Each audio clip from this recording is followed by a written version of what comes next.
Darkness, je suis désolé, vous m'entendiez mal parce que j'avais pas activé le bon micro jusqu'ici. Bonjour, bonjour, bonjour à Startup Larbin, bonjour Gasgouille, bonjour Mister Mimo, Mystiline, Poloche et toutes les personnes qui sont dans le chat. Ça me fait très plaisir d'être là ce soir. Nous sommes le 29 septembre 2020. C'est l'automne et il pleut dehors. Il fait froid, les gens ont sorti leurs pulls. Bref, l'été est fini. Et on se prépare à un magnifique reconfinement, ou en tout cas passage en distanciel total dans les facs. Autant vous dire que les nouvelles sont bonnes. Que dire de plus? Pas grand chose.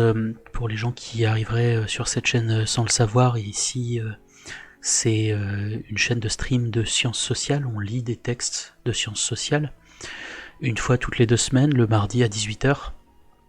Et de septembre jusqu'à décembre, on va... J'ai la voix de Wajdi Mouawad, ok d'accord.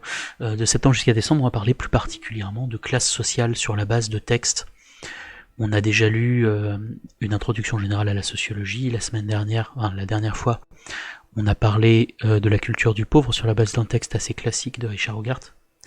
Et cette semaine, on entre dans le vif du sujet avec cette enquête de Benoît Coquart, Ce qui reste, qui a été publiée l'an dernier à la Découverte. Alors vous pouvez trouver le lien vers le lien d'achat du bouquin dans le descriptif dans le descriptif de la vidéo, que vous soyez sur Twitch ou sur YouTube. Si vous êtes sur YouTube, je vous parle depuis le passé, puisque je ne stream pas en direct depuis YouTube. Mais vous pouvez trouver dans les deux cas la description de l'endroit où vous pouvez vous procurer ce livre, qui est un livre assez exceptionnel, qui est un livre qui a bénéficié d'une très bonne couverture. Non pas parce que la couverture est très belle, ce qui est le cas, vous pouvez le voir, mais parce qu'il a été évoqué dans les médias. Il traite d'un sujet qui est passé en quelques années, pour des raisons diverses, d'une quasi non-couverture médiatique à un sujet central. Donc moi je suis très très content d'avoir la possibilité de lire ce livre ce soir. Vous entendez mon téléphone vibrer. Je vais le mettre juste en... Voilà. Dire de pas me déranger. Je suis très content d'avoir l'occasion de lire ce livre ce soir parce que je l'ai jamais lu. J'ai entendu plusieurs interviews de Benoît Coquart, notamment une que je peux vous recommander qui a été l'an dernier à La Suite dans les idées, une émission de sciences sociales sur France Culture. Je mettrai le lien dans la description de la chaîne YouTube. Et si quelqu'un peut aller chercher l'émission et mettre le lien dans le chat, ce serait vraiment génial. Avant d'entrer dans le vif du sujet, c'est-à-dire dans la lecture, je vais vous faire une petite présentation rapide, comme d'habitude, de Benoît Coquart. Benoît Coquart, il est sociologue de formation. Il est passé par Paris 4, le HESS, et puis l'université de Poitiers, où il a fait sa thèse. Il a soutenu sa thèse en 2016 à l'université de Poitiers, qui s'intitulait « Sauver l'honneur, appartenance et respectabilité populaire en milieu rural ». Après avoir obtenu sa thèse, il a eu un parcours assez classique. Il a été ingénieur de recherche une année ou deux, je sais pas, à l'université de Poitiers. Il fait des vacations et il est surtout devenu chargé de recherche à l'INRAE. Donc l'INRAE, c'est l'ancien INRA. INRA, qui était l'Institut national de recherche agronomique jusqu'à 2019 et qui est maintenant l'Institut national de recherche pour l'agriculture, l'alimentation et l'environnement. Il est plus spécifiquement employé au sein d'un labo qui s'appelle le Centre d'économie et de sociologie appliqué à l'agriculture et aux espaces ruraux. C'est donc un spécialiste des espaces ruraux. J'ai regardé un peu la liste de ses publications. Alors je peux vous faire inciter les gens qui n'ont pas l'habitude de lire de la sociologie. Benoît Coquart a écrit des comptes rendus de sa recherche sur de nombreuses plateformes et il a été attentif au fait de diffuser son travail, puisqu'il a publié en 2019, en plus de son bouquin, un papier dans Esprit, qui s'appelle Ce qui reste, et un papier dans The Conversation, qui s'appelle Plonger dans le quotidien des campagnes en déclin. Ça c'est intéressant parce que si vous connaissez pas The Conversation comme site, c'est un petit truc que je peux vous filer. C'est un site en fait qui est intégralement, c'est un blog ou un site, je sais pas, qui est intégralement consacré au fait d'avoir des restitutions par des chercheurs sur leurs travaux de recherche. Ce qui veut dire que si vous vous y rendez, vous y trouverez des textes qui sont écrits par des spécialistes et ça peut vous permettre d'avoir un accès un petit peu plus simple à ce qu'ils écrivent, à ce qu'ils ont à dire sur leur travail.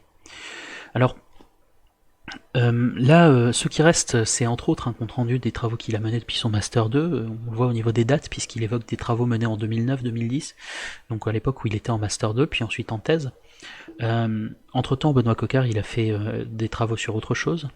Notamment, il a contribué à travers la sociologie du genre à un travail très important, un travail qui a fait parler de lui en tout cas, qui est au tribunal des couples, qui est une enquête collective parue par un collectif qui s'appelle le collectif 11 en 2014, et là encore, possibilité d'accès pour les gens qui n'ont pas l'habitude de lire des sciences sociales, au tribunal des couples a été réédité sous format bande dessinée dans la collection Sociorama. Si vous ne connaissez pas la collection Sociorama, c'est une très bonne chose à connaître. C'est une collection de bandes dessinées destinée à la vulgarisation des sciences sociales, et notamment de la sociologie.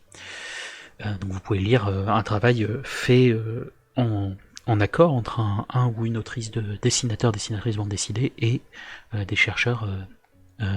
Ici, donc, une enquête sur la façon dont fonctionne la justice familiale, prise à travers la perspective du genre.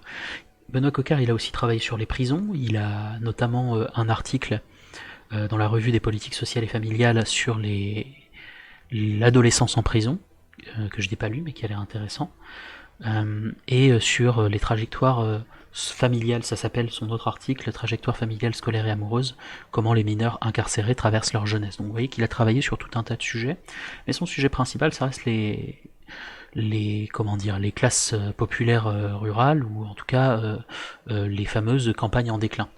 À ce titre, donc, son bouquin paraît en 2019, et comme je l'ai dit, fait grand bruit.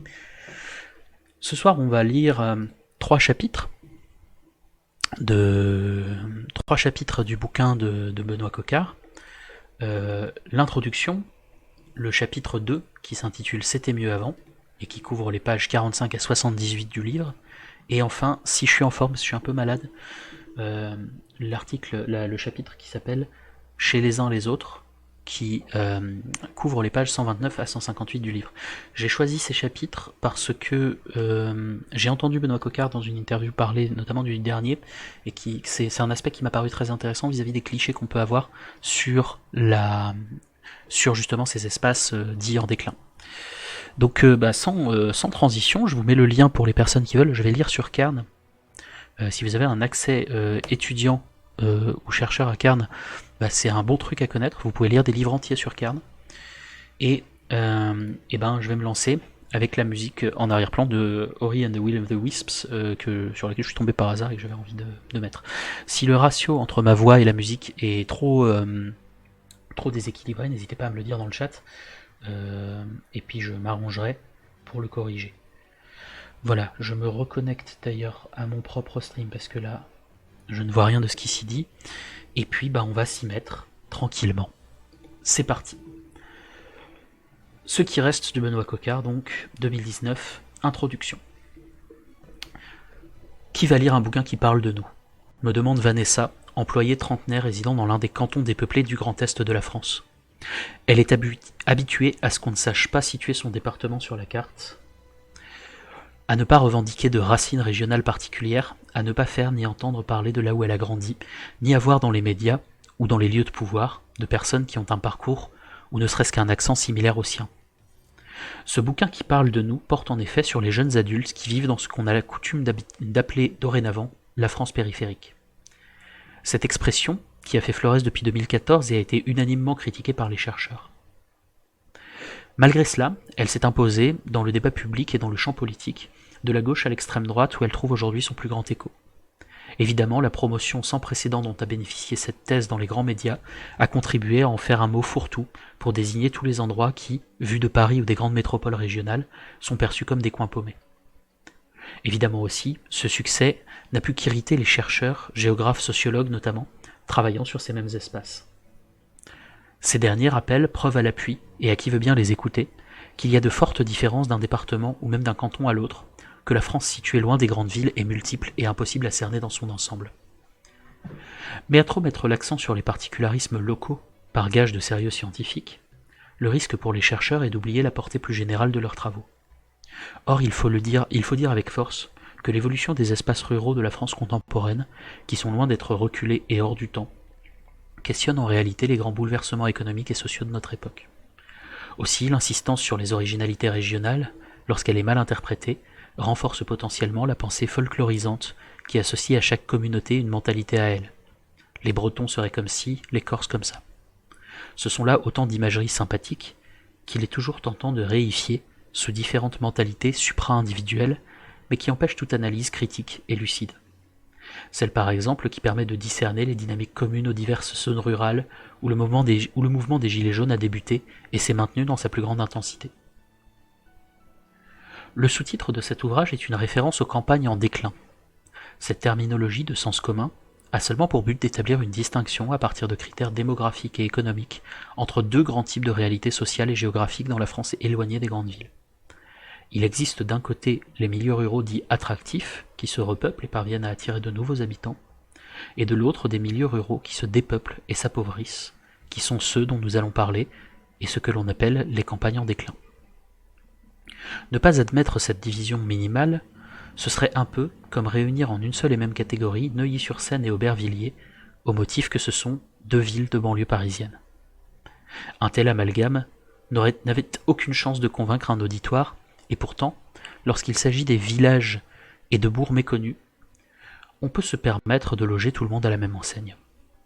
Pourquoi cette facilité d'amalgame dont atteste bien la notion de France périphérique ?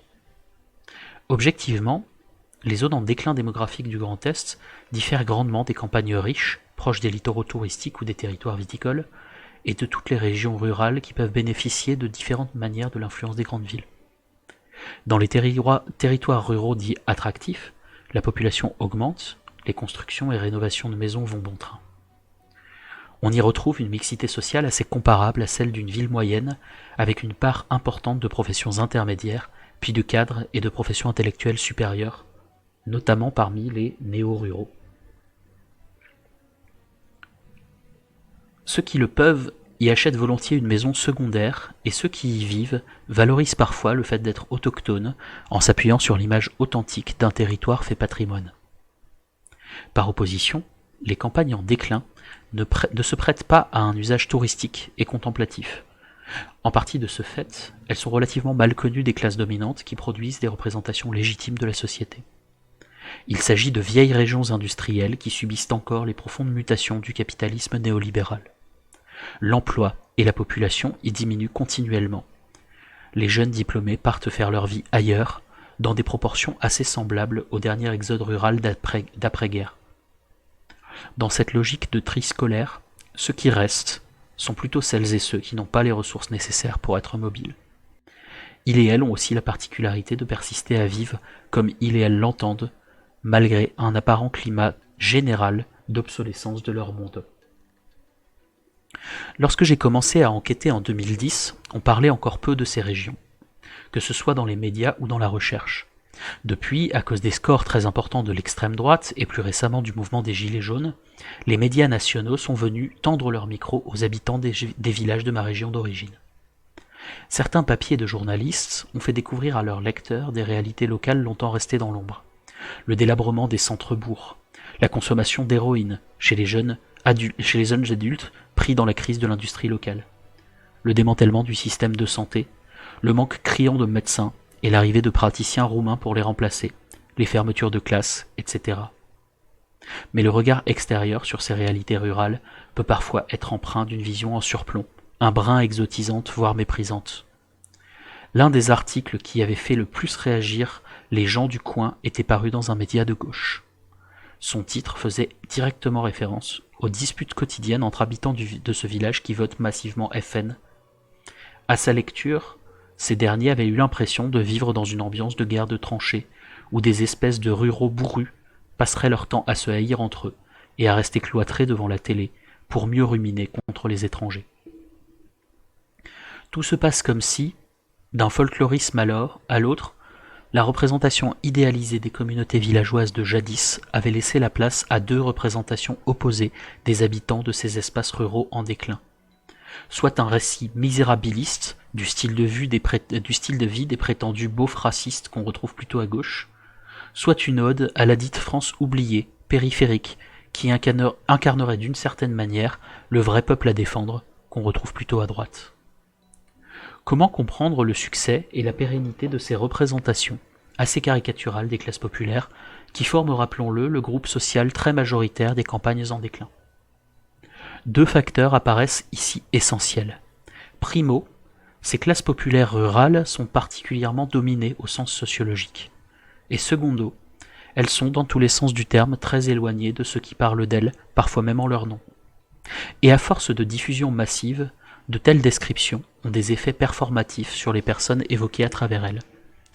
En ce domaine, rien de nouveau. Pierre Bourdieu, dès les années 1970, avait analysé ce symptôme de la classe objet.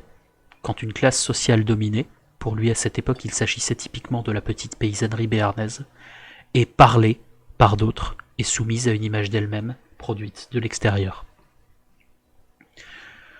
On peut toutefois trouver des circonstances atténuantes aux producteurs de ces discours dominants. Il est vrai que, pour celui qui ne connaît pas, comme disent les enquêtés pour anticiper l'étonnement des profanes, une simple balade dans les cantons les plus dépeuplés de la France rurale et industrielle peut donner l'impression d'un monde détruit, où plus rien ne bouge, avec des maisons qui s'éboulent et des rues désertes. Et, même si le journaliste interroge les habitants, il aura toutes les chances de tomber sur un adolescent qui lui dira « Ici, c'est mort ». De la même manière qu'après les dernières élections, les réalisateurs de micro-trottoirs dans les villages auront aisément trouvé des passants pour déclarer être pour Le Pen à des journalistes venus chercher ce genre d'authenticité. Car aujourd'hui, déclarer publiquement son affinité avec le Front National ne porte plus guère préjudice. Pour une partie de la population enquêtée, nous verrons que l'adhésion publique au discours frontiste peut opérer comme un gage de respectabilité minimale. C'est ce qui lui permet au plus vite de se définir socialement, tout particulièrement face à un inconnu, perçu comme quelqu'un d'important, c'est-à-dire se définir en négatif contre ceux qui profitent, contre les cassos, contre les immigrés, etc. En surfant sur ce tableau sinistre, la notion de France périphérique marche de concert avec d'autres expressions ayant intégré le langage commun. Il en est une, en particulier, qui en convoquant la vision racialiste du monde, connaît un succès grandissant dans le débat public. Alors disons-le d'emblée, les personnes que nous allons découvrir dans les pages qui suivent n'aimeraient pas être réduites à ce stéréotype misérabiliste du petit blanc venu se réfugier loin des grandes villes par insécurité culturelle afin de fuir les banlieues et leurs habitants. Tout d'abord, l'attitude craintive qu'on leur présuppose ne les caractérise pas du tout. Nous verrons même qu'ils sont fiers et sûrs de leur style de vie, comme deux d'entre eux me lançaient à la cantonade, ici, c'est la Corse sans la mer. De plus, contre l'image isolée et individuelle du petit blanc, l'étude des appartenances quotidiennes montre que les habitants de ces régions rurales passent énormément de temps ensemble, chez les uns les autres comme ils disent, au sein de collectifs amicaux soudés par lesquels ils se définissent et construisent leur vision du monde. Enfin, rappelons que historiquement, ces zones rurales et industrielles ont toujours fait appel aux travailleurs étrangers, italiens, portugais, maghrébins, turcs, etc. Elles n'abritent donc pas que des petits blancs. Surtout, dans la vie réelle des campagnes post-industrielles, les descendants d'immigrés maghrébins font partie de ceux qui restent. En tant qu'enfants d'ouvriers, ils partagent les mêmes préoccupations et conditions d'existence que ceux de leur génération, issus ou non de l'immigration. Lors de cette enquête, j'ai logiquement rencontré les groupes d'amis composés à la fois de ces soi-disant petits blancs et de descendants d'immigrés maghrébins. Là encore, nous verrons que ces jeunes adultes peuvent être solidaires parce qu'ils se côtoient depuis l'enfance, travaillent dans les mêmes entreprises et font partie du même petit clan d'amis, où l'on se serre les coudes en toutes circonstances. Bien sûr, dans des situations sociales critiques, d'autant plus nombreuses que la précarité augmente, cette solidarité locale peut s'effriter et déboucher sur une exacerbation du racisme, faisant oublier que de tels conflits sont aussi monnaie courante entre les dits petits blancs. Bref, entrer dans le quotidien des habitants des campagnes en déclin, c'est aussi découvrir la complexité des rapports sociaux qui s'y nouent dans le temps. Les saisir, puis en rendre raison dans le détail, constitue sans doute l'apport majeur de toute enquête ethnographique. mais une condition sine qua non à cette démarche est certainement la mise en œuvre constante d'une réflexivité quant au contexte dans lesquels cette enquête, qui engage pleinement le sociologue, a pu être réalisée. Sous-titre: une enquête par immersion. En ce sens, il est essentiel que l'enquêteur se présente. Étant à la fois sociologue et originaire des endroits dits paumés, j'ai essayé de me mettre dans une posture de traducteur entre deux mondes que je côtoie par aller-retour, celui des enquêtés et celui des lecteurs de sciences sociales. Parce que cette enquête braque la focale sur un groupe social mal connu, dont le style de vie peut étonner, voire choquer ceux qui sont dépositaires du bon goût et porteurs d'un style de vie légitime, le risque existe toujours de reproduire inconsciemment l'exotisme que l'on veut critiquer. La gageure a consisté pour moi à ne pas exposer ce que je vais décrire, et peu ou prou défendre, au mépris ou à la moquerie. Avec ces questions en tête, j'ai décidé de prendre au sérieux le poids de leurs mots et de mener ma recherche en fonction des portes qui s'ouvraient ou se fermaient, pour observer ce que je pouvais. Les matériaux récoltés et les thématiques abordées tiennent beaucoup pour cette raison aux compatibilités ou affinités d'habitus qui existent entre eux et moi. Je n'aurais pu réaliser ce travail sans l'aide d'amis d'enfance ou d'autres ruraux nouvellement rencontrés, avec qui j'ai sympathisé rapidement avant de me retrouver au bout de quelques mois de présence sur place, impliqué dans leurs échanges quotidiens. Si dans la plupart des cas le chercheur essaye de se familiariser avec son terrain, pour moi il s'agissait donc davantage de m'en distancier pour parvenir à l'analyser plus froidement. De leur côté, les personnes rencontrées ont été pour la plupart déstabilisées de se voir constituées en tant qu'objet d'étude. Tout le monde se fout de nous. Ça n'intéressera personne ton affaire. Tu devrais plutôt parler à des gens importants, sont autant de réactions maintes fois entendues depuis le début de mes recherches en 2010. C'est en effet une population qui se juge sans histoire, qui n'aime pas parler d'elle sur le mode de l'introspection, que préfèrent généralement les sociologues à la recherche, comme on le dit dans la profession, de bons clients, capables de nous fournir tout un récit de vie. D'où l'importance de l'anonymat des prénoms.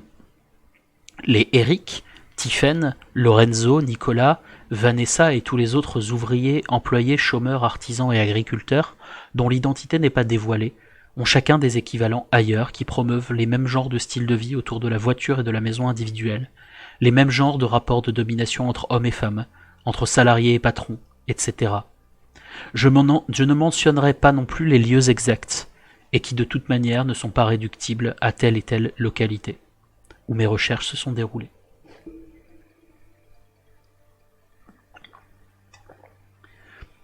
Sous-titre: là où l'on existe. Selon les principes d'enquête mis en avant par l'ethnologue Marcel Maget, l'une des premières qualités de l'ethnographe est de savoir se mêler à une situation sociale, c'est-à-dire intégrer la vie quotidienne du groupe ou de la localité étudiée. Le chercheur est ainsi en mesure, pour reprendre les mots d'Erving Goffman, de cerner ce qu'il se passe ici, et de s'orienter vers les lieux où l'activité sociale est la plus pertinente pour apporter des réponses à ces questionnements. Si elle peut sembler banale, cette méthodologie inductive a constitué, dans le contexte rural déclinant, une sorte de parti pris et d'originalité dans la somme d'écrits surplombants qui s'accumulent autour de l'idée d'une France périphérique. Se laisser entraîner dans les activités et les préoccupations de ceux qui restent, c'est déjà dépasser les discours convenus sur le déclin pour faire émerger des questions absentes des grands sondages, comme le souci d'avoir bonne réputation, ou encore de mettre au jour des formes de conscience collectives et politiques inédites qui se rejouent à l'échelle des bandes de potes ou clans d'amis, dans un contexte où les grandes structures d'encadrement ont été délocalisées. Nous verrons que ces petits collectifs amicaux occupent un rôle central dans l'économie générale de ces zones rurales, ne serait-ce que dans les trajectoires des jeunes enquêtés. C'est souvent par le biais de la bande de potes qu'ils se sont mis en couple, ou ont entendu parler d'une offre d'emploi pour lequel un pote les a ensuite recommandés. Par ailleurs, la composition même de ces groupes d'amis témoigne d'un bouleversement profond des logiques d'appartenance en milieu rural. D'une vie sociale rattachée à une localité, on passe à un rapport beaucoup plus large à l'espace environnement. Concrètement, le « ici » désigne davantage des cercles d'interconnaissance qu'un lieu précis. L'espace connu et utilisé, c'est celui où on connaît du monde. De ce fait, sur environ 200 personnes qui composent la population de jeunes adultes rencontrés, les 2 tiers se connaissent ou se côtoient, bien que le périmètre concret de l'enquête se déploie sur plusieurs cantons et départements. Toujours en lien avec la centralité donnée au groupe d'amis dans mon analyse, l'enquête par immersion a permis d'accéder aux configurations où les façons d'être, de penser et d'agir sont plus assurées, justement parce qu'elles s'expriment dans un espace relativement homogène socialement, dans un entre-nous réservé à ceux qui en font partie. Lorsqu'ils sont ensemble, les jeunes ruraux rencontrés se montent entre potes, fiers de leur style de vie, de leur goût et de leur jugement de valeur, alors qu'ils sont relativement mal à l'aise dans des situations socialement mixtes. Il est à ce titre assez significatif que les quelques personnes qui s'étaient inquiétées d'être caricaturées par mon livre, comme des ploucs ou des bouseux, étaient de celles qui, à un moment de leur vie, ont quitté leur milieu rural d'origine et expérimenté des espaces sociaux moins homogènes, où leur manière d'être et de penser était remise en question, voire stigmatisée. Ceux qui partent, en exprimant parfois une rancune contre ceux qui restent, et qui à leurs yeux ne restent qu'entre eux, mais sont contents comme ça, m'ont suggéré une hypothèse centrale, à savoir que la sociabilité des campagnes en déclin continue d'être intense et vitale. Car justement, elle permet à un style de vie populaire basé sur l'interconnaissance, l'autonomie, la camaraderie, l'hédonisme, de se perpétuer par-delà les changements structurels globaux qui pourraient le fragiliser. Sous-titre : Avant les Gilets jaunes. Mon enquête s'est terminée par une série d'entretiens quelques mois avant le mouvement des Gilets jaunes, au moment de la mobilisation contre les 80 km/h qui faisait déjà émerger des thématiques aujourd'hui visibles dans le débat public. Il va sans dire que ce mouvement est assez embarrassant pour les théoriciens du repli sur soi et de l'apathie qui caractériserait la France périphérique. En quelques semaines, cette mobilisation a en partie changé la donne sur cette question du sentiment d'illégitimité des classes populaires à prendre la parole et à se faire entendre. Je fais partie de ceux qui ont été surpris en voyant que les habitants des cantons dépeuplés du Grand Est, bien que très peu revendicatifs en temps normal, ont été parmi les plus impliqués de France, et ce dès la première journée. Ce sursaut exceptionnel, ayant pris une dynamique propre au fil de la mobilisation, m'a surtout étonné dans son ampleur et dans sa durée, les questions soulevées et la rhétorique employée m'étant en revanche tout à fait familières. À ce titre, nous verrons, au travers de la restitution de l'enquête de 2010 à aujourd'hui, que cet événement ne sort pas de nulle part et renvoie à des processus plus profonds, qui sont eux plus faciles à comprendre en temps normal, hors mouvement social ou conflit politique, avec la patience que nécessite une recherche lorsque l'intensité de l'activité sociale est faible. Pour expliquer les liens entre contexte social de longue durée et mouvement politique soudain, j'ai choisi de consacrer le premier chapitre de ce livre aux observations que j'ai pu faire à l'occasion d'une petite enquête sur les Gilets jaunes, non pas pour analyser le mouvement en lui-même, mais plutôt pour essayer de cerner un contexte local, au moment où tout le monde ne parlait que de ça, entre les participants, mais aussi les déçus du mouvement et les récalcitrants du premier jour. Ces moments d'effervescence collective aident en effet à révéler une histoire des rapports sociaux banalisés, et donc invisibilisés au quotidien. Il est d'ailleurs assez symptomatique que ce soit cet épisode de révolte qui permette de mettre en perspective les grands processus historiques qui bouleversent les mondes ruraux. Même lorsqu'il s'agissait d'aborder la grande crise de reproduction paysanne d'après-guerre, Pierre Bourdieu pouvait encore débuter son ouvrage Le bal des célibataires par la description d'une scène de danse à la fête du comice agricole. Ce type d'événement saisonnier continuait de rassembler la population, même si de leur côté les jeunes agriculteurs étudiés par Bourdieu se sentaient peu à peu mis de côté par une époque qui ne les attendait plus.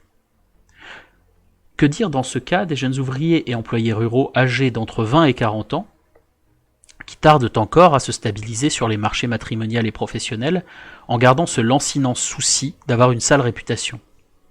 Ils endossent pourtant les manières d'être et façons de penser légitimes dans leur milieu social et sont tout à fait ajustés à la sociabilité populaire qui les a façonnés. Néanmoins, ils font un pari risqué, en étant reconnus uniquement ici, dans un espace social en désuétude. Ils se retrouvent en concurrence contre leurs proches, avec les uns qui obtiendront une bonne place, et les autres qui se verront pris dans un chômage de longue durée. Ce livre entend expliquer le violent triage d'une génération, en mettant la focale sur les manières de se fréquenter, de se lier d'amitié, ou de fonder un couple, mais aussi de vivre dans un sentiment de conflit permanent, tout en cherchant à être reconnu par ses semblables. Si certaines personnes ont embrassé le mouvement des Gilets jaunes, c'est notamment parce qu'elles sont persuadées que leurs conditions d'existence se sont dégradées et que le style de vie auquel elles tiennent est menacé. Les gilets jaunes, de ce point de vue, sont bien ceux qui restent, ou plus exactement, de ceux qui veulent, qui veulent rester faire leur vie dans les campagnes en déclin, contre le cours des choses, et souvent dans une nostalgie d'une époque moins morose que nous aborderons dans un chapitre suivant. Celles et ceux qui ont arboré du fluo évoquent dans leur conversation le vague temps d'avant, des anciens, qui auraient mieux vécu ou savaient mieux vivre dans ce même espace rural qui était alors plus dynamique. C'est vrai qu'il n'y avait pas de problème du prix de l'essence, tout était à portée de vélo, y compris l'usine, l'épicerie et les services publics aujourd'hui démantelés. Dans les départements comme la Meuse, la Haute-Marne, l'Aube, les Ardennes, les Vosges, c'est historiquement le paternalisme industriel qui a dominé, en promouvant chez les ouvriers la petite propriété et en ancrant les comportements et les idées politiques dans un fort conservatisme. De fait, les cantons enquêtés font partie des zones électorales parmi les moins à gauche et les plus portées vers l'extrême droite en France. Cette tendance électorale coïncide avec une forte surreprésentation des employés et des ouvriers, ainsi qu'une forte sous-représentation des cadres dans les populations locales. En cela, ces espaces s'opposent à la fois à la ruralité dynamique et aux grandes villes. Une telle homogénéité sociale et idéologique autorise notamment à se dire plus ouvertement qu'ailleurs favorable à l'extrême droite. Pour autant, les mêmes personnes qui pouvaient quelques mois ou années auparavant se dire bien de droite ou 100% Le Pen vont au travers de ce mouvement se tourner vers un ensemble de revendications privilégiant une meilleure répartition des richesses et un renversement plus ou moins radical de l'ordre politique. Comment comprendre ce positionnement apparemment contradictoire ? Sous-titre : Ceux qui partent et ceux qui restent. Une des clés de l'explication réside en effet dans cette composition sociale particulière des milieux ruraux anciennement industrialisés. L'homogénéité que je qualifie d'entre-soi populaire est produite par une dynamique démographique particulière que l'enquête illustre du point de vue des protagonistes, en suivant sur le temps long la division d'une génération entre ceux qui partent et ceux qui restent. Nous verrons au fil des différents chapitres comment se construit cet entre-soi populaire par le départ de jeunes issus des classes intermédiaires et supérieures et des jeunes de classe populaire engagés dans des études longues. Un grand tri scolaire qui divise selon les classes mais aussi selon le genre. En effet, dans les zones enquêtées, le marché du travail, essentiellement pourvu en emploi considéré comme masculin, offre moins de perspectives d'avenir professionnel aux femmes qu'aux hommes. S'ajoute à cela qu'en milieu populaire, ce sont les femmes qui ont tendance à mieux réussir à l'école et à obtenir des diplômes du supérieur. Un tel parcours scolaire implique de quitter son milieu et son village d'origine pour vivre dans les villes universitaires comme Reims, Strasbourg, Nancy, Dijon, situées toutes à plus d'une heure de route des cantons étudiés. Nous suivrons les disparitions progressives de ces jeunes, qui continuent parfois de se côtoyer malgré les écarts sociaux qui grandissent au fil du temps. Et nous verrons bien ensuite les différenciations qui s'opèrent même entre ceux qui restent, de l'ouvrier bien vu à celui qui s'engage dans les métiers comme l'armée, tout en étant reconnu localement, en passant par les précaires qui se sentent grillés dans l'interconnaissance. La peur de la sale réputation aura été présente à tous les moments de l'enquête, y compris dans la crainte de ce qui sera écrit ici. Du point de vue des hommes et des femmes qui sont présents anonymement dans ce livre, le pire serait, selon leurs mots, de passer pour des fainéants. Et ce peut-être moins aux yeux de toute la France que de ceux d'ici, comme me le confie un jour Karim, un ouvrier électricien qui m'explique que cela ne le dérange pas que je raconte ces histoires à Paris, mais qu'en aucun cas, il ne veut que ça sorte dans l'interconnaissance locale. Sous-titre, le déjà nous des bandes de potes. De façon plus positive, Karim aimerait que j'évoque sa popularité dans un groupe d'amis, qui pour lui conjugue hédonisme et solidarité en toutes circonstances.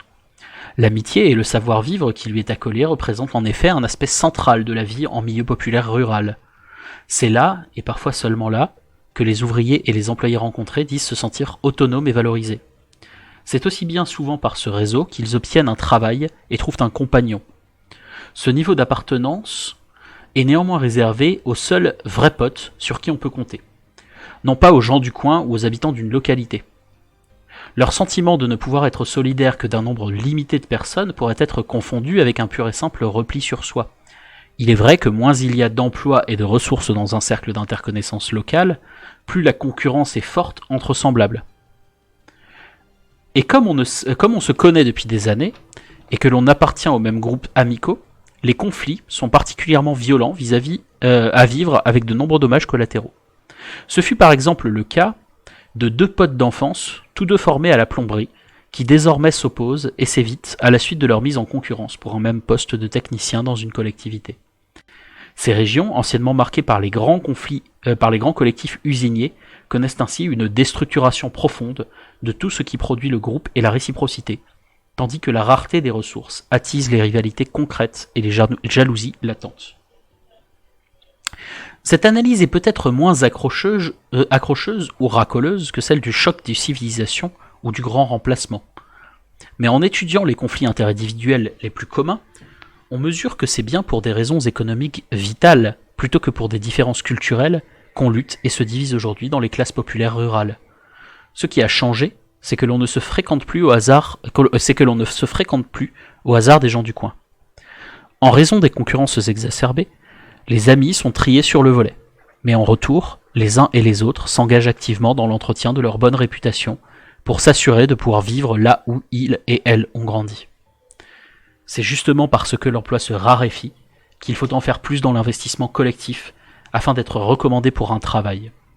C'est aussi parce que les services publics et différentes commodités disparaissent de ces régions rurales qu'il faut savoir s'entourer et s'entraider au quotidien. Preuve de la façon dont cette situation structurelle imprègne les consciences, j'ai pu entendre à maintes reprises les jeunes adultes ruraux faire référence à un nous qu'ils valorisent. Néanmoins, celui-ci était toujours sous condition et se disait déjà nous. La première fois que cette expression m'interpelle, c'est lors d'une conversation entre amis où l'un d'entre eux, évoquant la possibilité qu'ils auraient de s'unir pour réaliser des travaux chez les personnes âgées, insiste sur l'importance de ne pas le crier sur tous les toits, lorsqu'ils trouveront un client, et de ne partager qu'entre eux les bons plans de travail. Déjà, nous, dit-il pour résumer ce mode de raisonnement. À d'autres moments et avec d'autres personnes, j'ai prêté attention à tous ces « nous d'abord »,« que nous »,« déjà nous », en y voyant finalement l'expression d'une persistance d'une conscience collective quand il s'agit de faire passer les vrais potes avant les autres et de se sentir solidaire de ses amis dans les oppositions communes. La persistance d'un nous valorisé rappelle de cette manière que, par le démantèlement des quotas collectifs, les individus en viennent à recréer des appartenances solidaires. Néanmoins, cette conscience collective est sélective et alimentée par la certitude que le monde est conflictuel. Déjà, nous, sert aussi en ce sens à contrer le sentiment partagé de toujours passer après les autres, d'être à l'échelle du pays ceux qui restent à la traîne ou ceux qui restent dans l'oubli des décisions politiques. Plus largement, c'est l'idée qu'il faut se méfier des autres, parce que le monde est conflictuel et marche ainsi au niveau local et global. Ne pas l'admettre, c'est passer pour quelqu'un sans expérience de vie, être des bisounours, comme on dit parfois ironiquement. D'un côté, on peut penser que cette vision conflictuelle du monde montre la persistance d'une certaine conscience des antagonismes de classe en milieu populaire rural, surtout quand cette solidarité transcende les divisions apparentes au sein des classes populaires. Néanmoins, il serait bien compliqué d'ignorer le potentiel de captage du déjà nous par une pensée politique d'extrême droite, au son de « les Français d'abord », qui vient justifier le sentiment de vivre dans un monde fracturé et prêche pour une alliance restreinte contre d'autres désignés, pas comme nous, responsables, tout trouvé, des 1001 problèmes qui traversent la société française d'aujourd'hui. Fin du chapitre. Je vais prendre le temps de boire un coup et je vais lancer du coup le chapitre 2 dont je vous mets le lien sur Cairn maintenant. Et je tiens à en profiter pour dire bonjour à toutes les personnes qui sont arrivées et qui ont dit bonjour.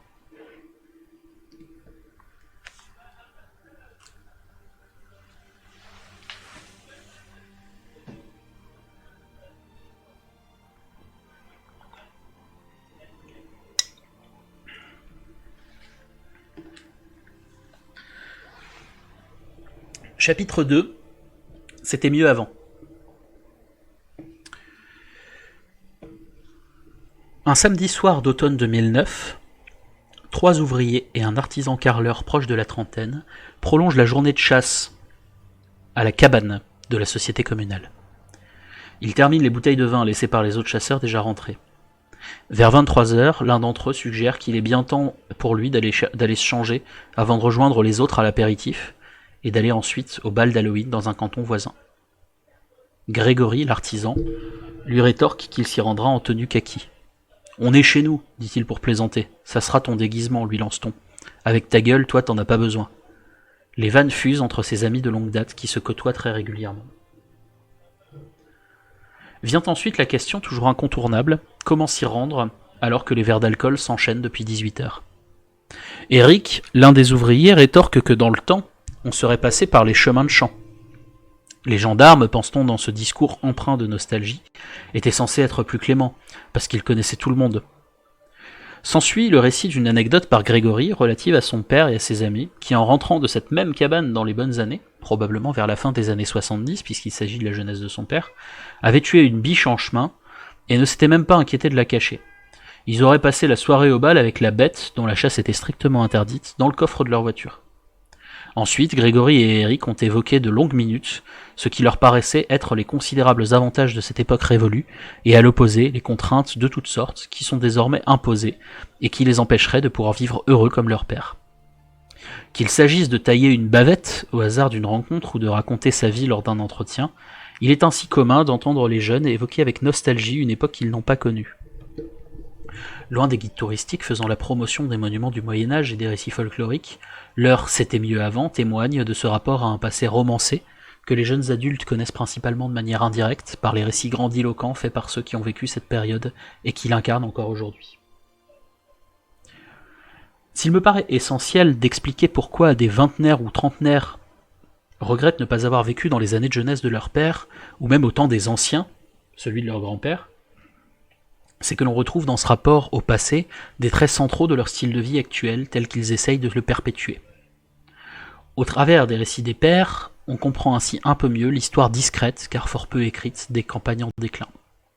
Il faut d'emblée avertir que les récits pleins de nostalgie du passé produits par cette génération de jeunes adultes charrient avec eux une bonne part de fantasmes. Si l'histoire montre du vrai qui se déforme, écrivait Jean Cocteau, alors la légende montre du faux qui prend forme. Au sein des cercles d'interconnaissance, les figures incontournables des histoires locales sont de véritables légendes rurales.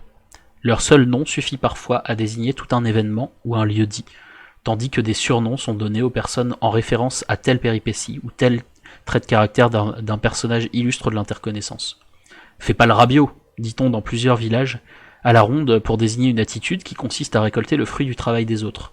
Le père et les deux fils Rabiot, une famille des environs, avaient la réputation d'attendre la chasse des autres, c'est-à-dire de se poster discrètement aux alentours des sociétés de chasse voisines pour tuer le gibier qui sortait de leur enceinte.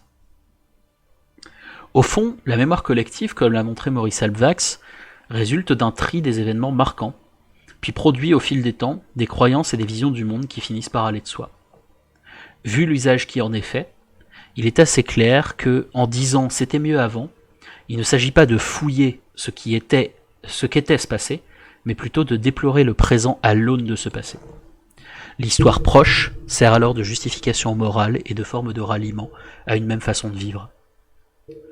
Communier dans la même nostalgie permet de trouver facilement un point d'accord dans le groupe quand on parle de choses et d'autres, comme les hasards de la météo ou d'autres sujets relatifs à un même monde proche et quotidien, animaux sauvages aperçus en bord de route, maisons en construction, contrôle radar par la gendarmerie, etc.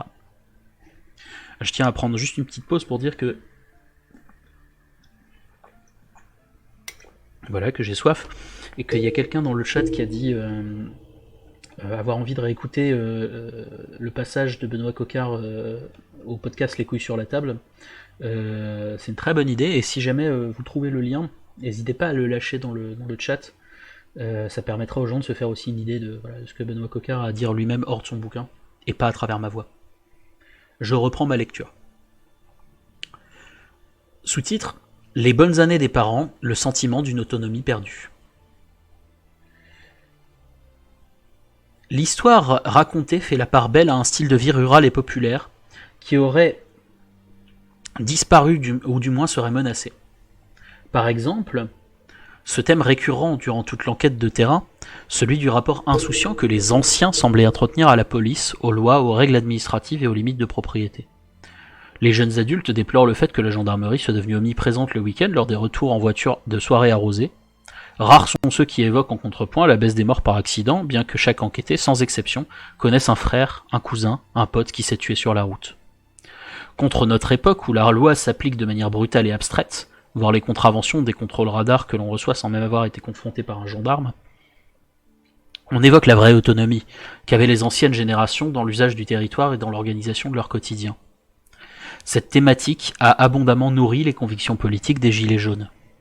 D'ailleurs, en temps normal, elle peut rapidement déboucher sur la question du manque de solidarité entre habitants, que l'on peut interpréter comme et qui peut engendrer une montée de l'individualisme, ou au contraire une quête nostalgique de cette entraide.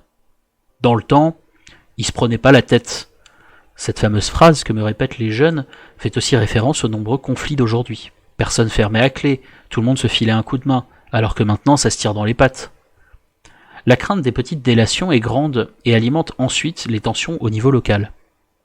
Un jour, des habitants d'un bourg ont alerté des forces de l'ordre pour faire cesser un rassemblement festif chez un particulier. Les jeunes n'ont ensuite cessé d'évoquer entre eux les diverses suspicions relatives à l'identité possible des délateurs. Ainsi, outre le contrôle policier renforcé, ou du moins qui entrave davantage les activités quotidiennes, tout le monde déteste la police, c'est pas écrit dans le bouquin ça, pardon. Ce qui les exaspère encore plus, c'est l'omniprésence de la police bénévole, qu'est le contrôle social de type villageois. Les gens aiment épier, et c'est par jalousie, ils ont rien d'autre à foutre.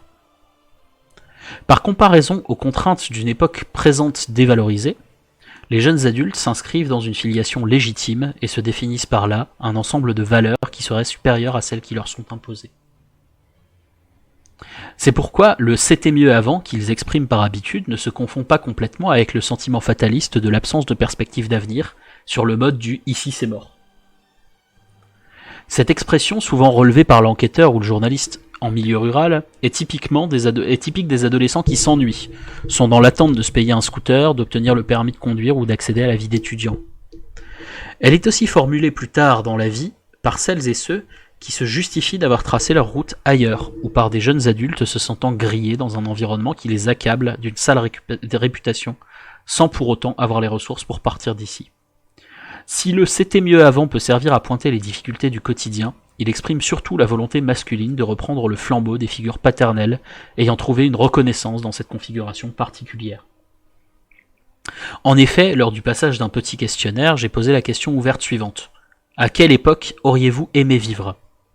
Sans surprise, les années de nos pères ou encore l'époque des pas de def ont été mentionnées spontanément comme des évidences. Entre eux, les hommes, nous verrons que c'est très différent chez les femmes, aiment à se raconter ces fameuses péripéties de la jeunesse de leur père, comme si eux-mêmes y avaient participé selon un rapport aux événements passés déjà bien cerné par Annie Ernaux lorsqu'elle évoque à plus grande échelle ce grand récit des événements collectifs auxquels à force on croit avoir assisté. Dans ce rapport au passé proche, la mémoire des autres, dit-elle, leur refilait une nostalgie secrète pour cette époque qu'ils avaient manqué de si peu et l'espérance de la vivre un jour. C'est parce qu'il est partagé au quotidien et lié à des figures du présent qu'il incarne encore, que le rapport au passé permet de se doter d'un récit commun, et même pour certains de revendiquer un supplément de reconnaissance. Dans un monde rural où on se côtoie de génération en génération, l'héritage de la réputation d'un parent contribue déjà à fixer les hiérarchies entre les jeunes. C'est pourquoi le c'était mieux avant a surtout été évoqué par des hommes autochtones, bien installés, bien vus, et intégrés dans les cercles d'activité mêlant plusieurs générations. Merci beaucoup, Nine Lives. Ça fait très plaisir.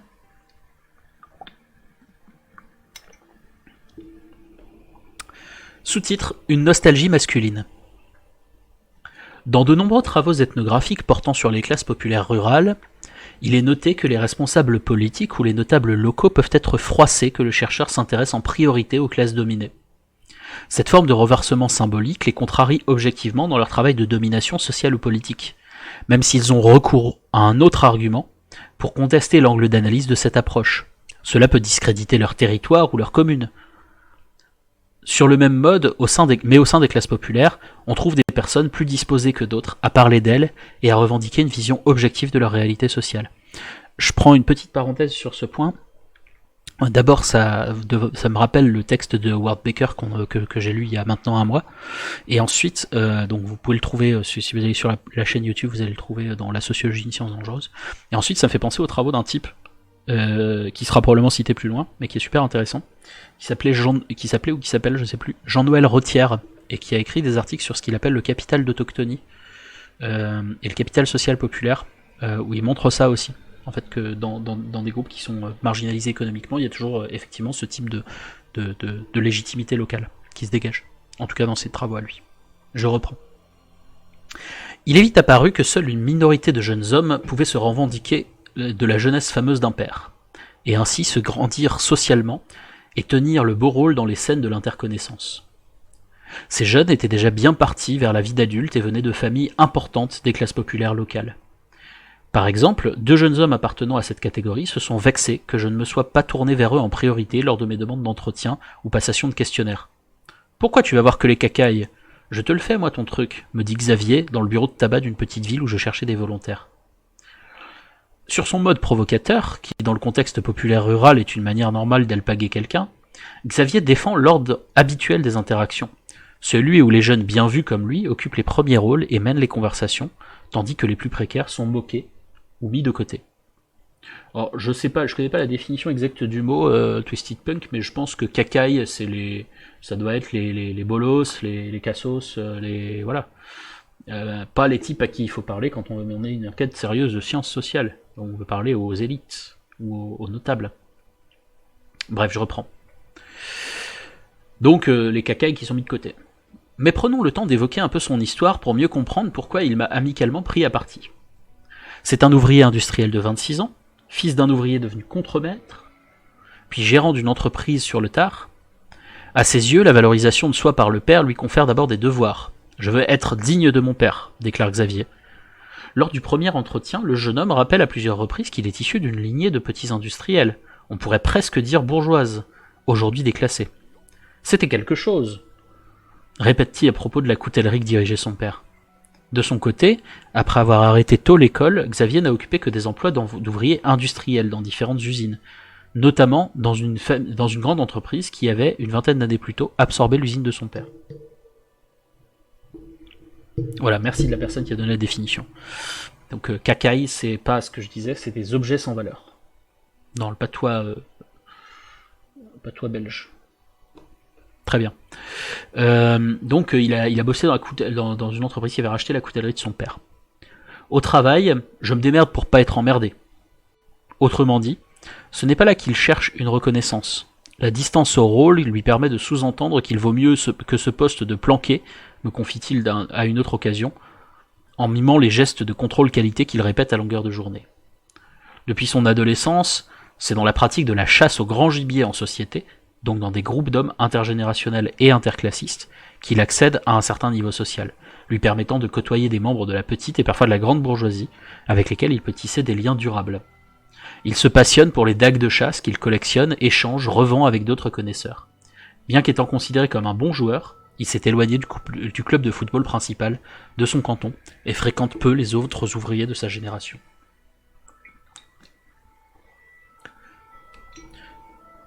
Alors là, c'est pas un sous-titre, c'est un paragraphe, on va appeler ça un paragraphe, donc c'est en dessous d'un sous-titre. Un chapitre, sous-titre, paragraphe. Donc paragraphe, héritier du rang.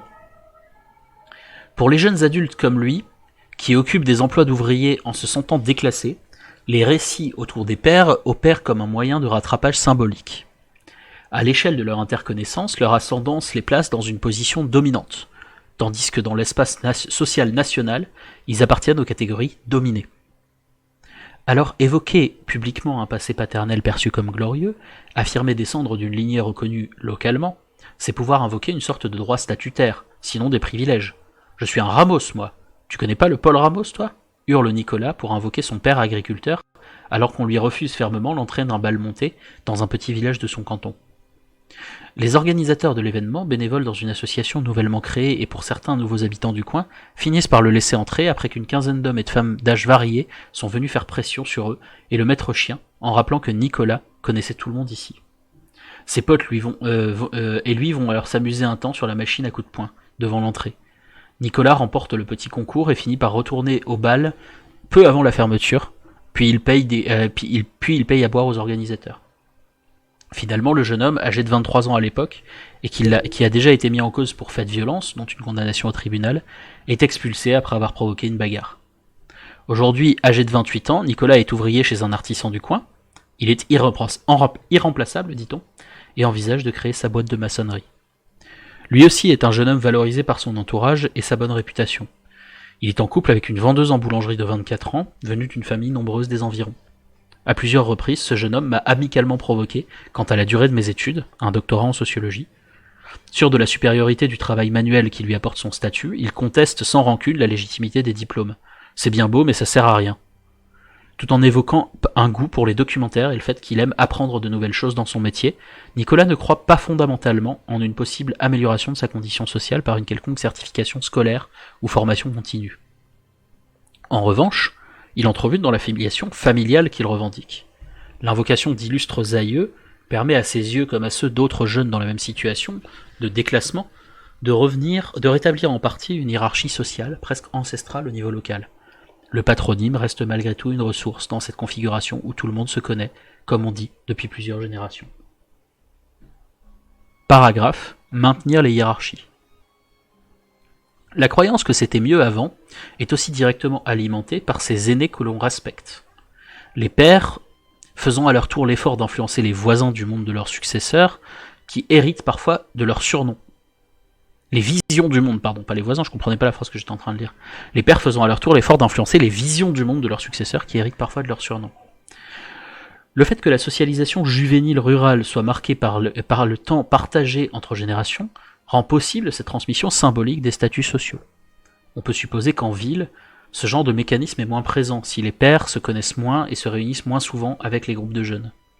De même, les jeunes en milieu urbain, qui pratiquent davantage des loisirs dédiés aux jeunes, à la différence des loisirs ruraux, et restent plus longtemps à l'école, ont tendance à passer leur temps entre personnes de la même génération. Dans cette configuration, l'adulte, en dehors des proches, est plutôt placé dans une position réglementée d'encadrant, qui ne fait pas partie du groupe juvénile. Enfin, en partie à cause de cet entre-soi générationnel, les jeunes des villes se font les producteurs d'une culture juvénile spécifique, qui les conduit à trouver normal d'être seulement entre semblables. Les jeunes ruraux sédentaires forment quant à eux, et dès leur socialisation primaire, un groupe plus homogène en termes d'origine sociale et de style de vie. Dans ce cadre, ils ont dès l'adolescence des loisirs, toujours genrés, communs aux différentes générations. Cette proximité permet donc une influence accrue des hommes plus âgés, qui ont eux-mêmes occupé la place de leurs fils quelques décennies auparavant. Les exemples spécifiques pour eux sont la chasse et le football. Au travers de ces activités qui font la part belle au savoir-faire populaire, des logiques de filiation entre père et fils se mettent en place. Que ce soit lors des soirées clubs de foot ou à la cabane de chasse, il est commun de prendre part à un attroupement autour des pairs de joueurs ou de chasseurs qui vont, selon la thématique la plus entendue, raconter les fameuses sorties au bal, ou selon leur dire, ils multipliaient les conquêtes féminines un même soir. De cette manière, si les jeunes hommes aiment s'identifier aux récits glorieux portés par leurs aînés masculins, c'est aussi parce que ces derniers sont volontiers loquaces sur leur jeunesse, bien davantage que leurs homologues féminines là encore. La transmission genrée de la nostalgie rappelle que les rôles publics, et valorisés comme tels, sont largement dévolus aux hommes, en milieu populaire rural comme ailleurs. Les anecdotes qui sont racontées lors des moments collectifs concernent rarement des femmes. Les anecdotes qui sont racontées lors des mouvements collectifs concernent rarement des femmes. Et là encore, on écoute plutôt un homme qu'une femme raconter une histoire, faire une blague, etc. Alors une question, est-ce qu'on parlera des femmes? Le bouquin dit qu'il parlera des femmes, mais j'ai jamais lu le bouquin, je suis en train de découvrir en même temps que vous, donc je sais pas. Je sais pas si et je sais pas quand. On passe des récits d'exploits sportifs au football ou à la boxe, aux mémorables parties de chasse et de braconnage, ou encore aux soirées desquelles les pères racontent être revenus ivres en conduisant un œil fermé pour ne pas voir double. Ils s'emploient à enjoliver leur époque et la façon dont ils sont devenus des hommes en étant de grands hédonistes et de fidèles camarades. À force de les écouter, ceux qui sont leurs fils, ou pourraient l'être, pensent sincèrement que les générations précédentes ont mieux vécu et savaient mieux vivre à leur époque. En dehors de la question du rapport à l'écologie, qui est souvent un thème qui divise les jeunes adultes ruraux et leurs aînés moins convaincus, On observe ainsi la transmission d'un ensemble de normes communes, amenant les nouvelles générations à vouloir être en conformité avec le style de vie des précédentes. De cette façon, la génération des darons offre aux adultes en devenir des sortes de scripts de vie et de façons d'être légitimes localement. On peut dire aussi qu'ils proposent une version améliorée de leur vie actuelle, en faisant pourtant référence aux mêmes lieux et personnages à quelques années près. C'est souvent en regardant un bosquet ou une maison que la conversation s'amorce, sur le ton de « il y a 30 ans de ça, ici », etc. Paragraphe, le regret d'une sociabilité plus intense. Lors du mariage d'un jeune homme appartenant à une famille ouvrière bien connue à l'échelle de plusieurs cantons, c'est près de 300 personnes qui sont réunies pour le vin d'honneur. Le repas, pour des questions de budget, est limité à 120 couverts. À cette occasion, pendant plus d'une heure, deux convives, Jacques et Christian, la cinquantaine, parviennent à monopoliser l'attention d'une dizaine de jeunes hommes sagement regroupés autour d'eux. Les femmes dansent et s'occupent du service pendant que les hommes se tiennent debout, près de la tireuse à bière, et penchent la tête pour écouter les histoires des deux hommes appuyés sur le coin d'une table. Au cours de leur récit, ces deux anciens ouvriers d'usine, Christian ayant subi un licenciement économique et Jacques étant en retraite anticipée, vont captiver leur auditoire en évoquant quelques-unes de leurs prouesses collectives, qui résument aux yeux des jeunes la qualité supérieure de la vie dans les années 70. On faisait ce qu'on voulait, c'était un peu la libération sexuelle. La mise en avant de la facilité à draguer, dans une ambiance de libération sexuelle, frappe le jeune auditoire masculin. Deux célibataires présents ce soir-là appuient alors la comparaison avec autodérision et disent qu'ils doivent chercher ailleurs pour trouver une compagne avec qui flirter publiquement, parce qu'ils ont fait le tour des partenaires potentiels dans leur cercle d'amis. Ces mêmes jeunes se disent parfois que du temps de leur père existaient encore tous les bistrots dans ce petit paradis perdu qu'était alors, selon eux, le bassin industriel du Grand Est. Dans les bars, lieux ouverts au-delà de l'interconnaissance, il leur semble que les rencontres nouvelles étaient possibles, avec un moindre sentiment d'être déjà étiqueté. Le temps des bals de Jacques et Christian symbolise aussi le dynamisme économique de l'époque. Du temps des bals, nous raconte-t-il, on trouvait une soirée dansante quasiment toutes les semaines, avec 500 ou 600 personnes de chaque fois. Ils ouvrent de cette manière le débat sur la déshérence des bals et plus largement la disparition du style de vie qui leur était associé. Tous les week-ends, on prenait des mobylettes pour aller au bal. Quelques minutes plus tard, l'un d'entre eux tempère. Nous, on avait déjà une paye. Il lance ensuite une petite pique attendue envers les jeunes d'aujourd'hui qui ne sauraient plus faire danser les filles et préféreraient tenir la buvette plutôt que de draguer sur la piste de danse, occupés seulement ce soir-là par les femmes et les enfants.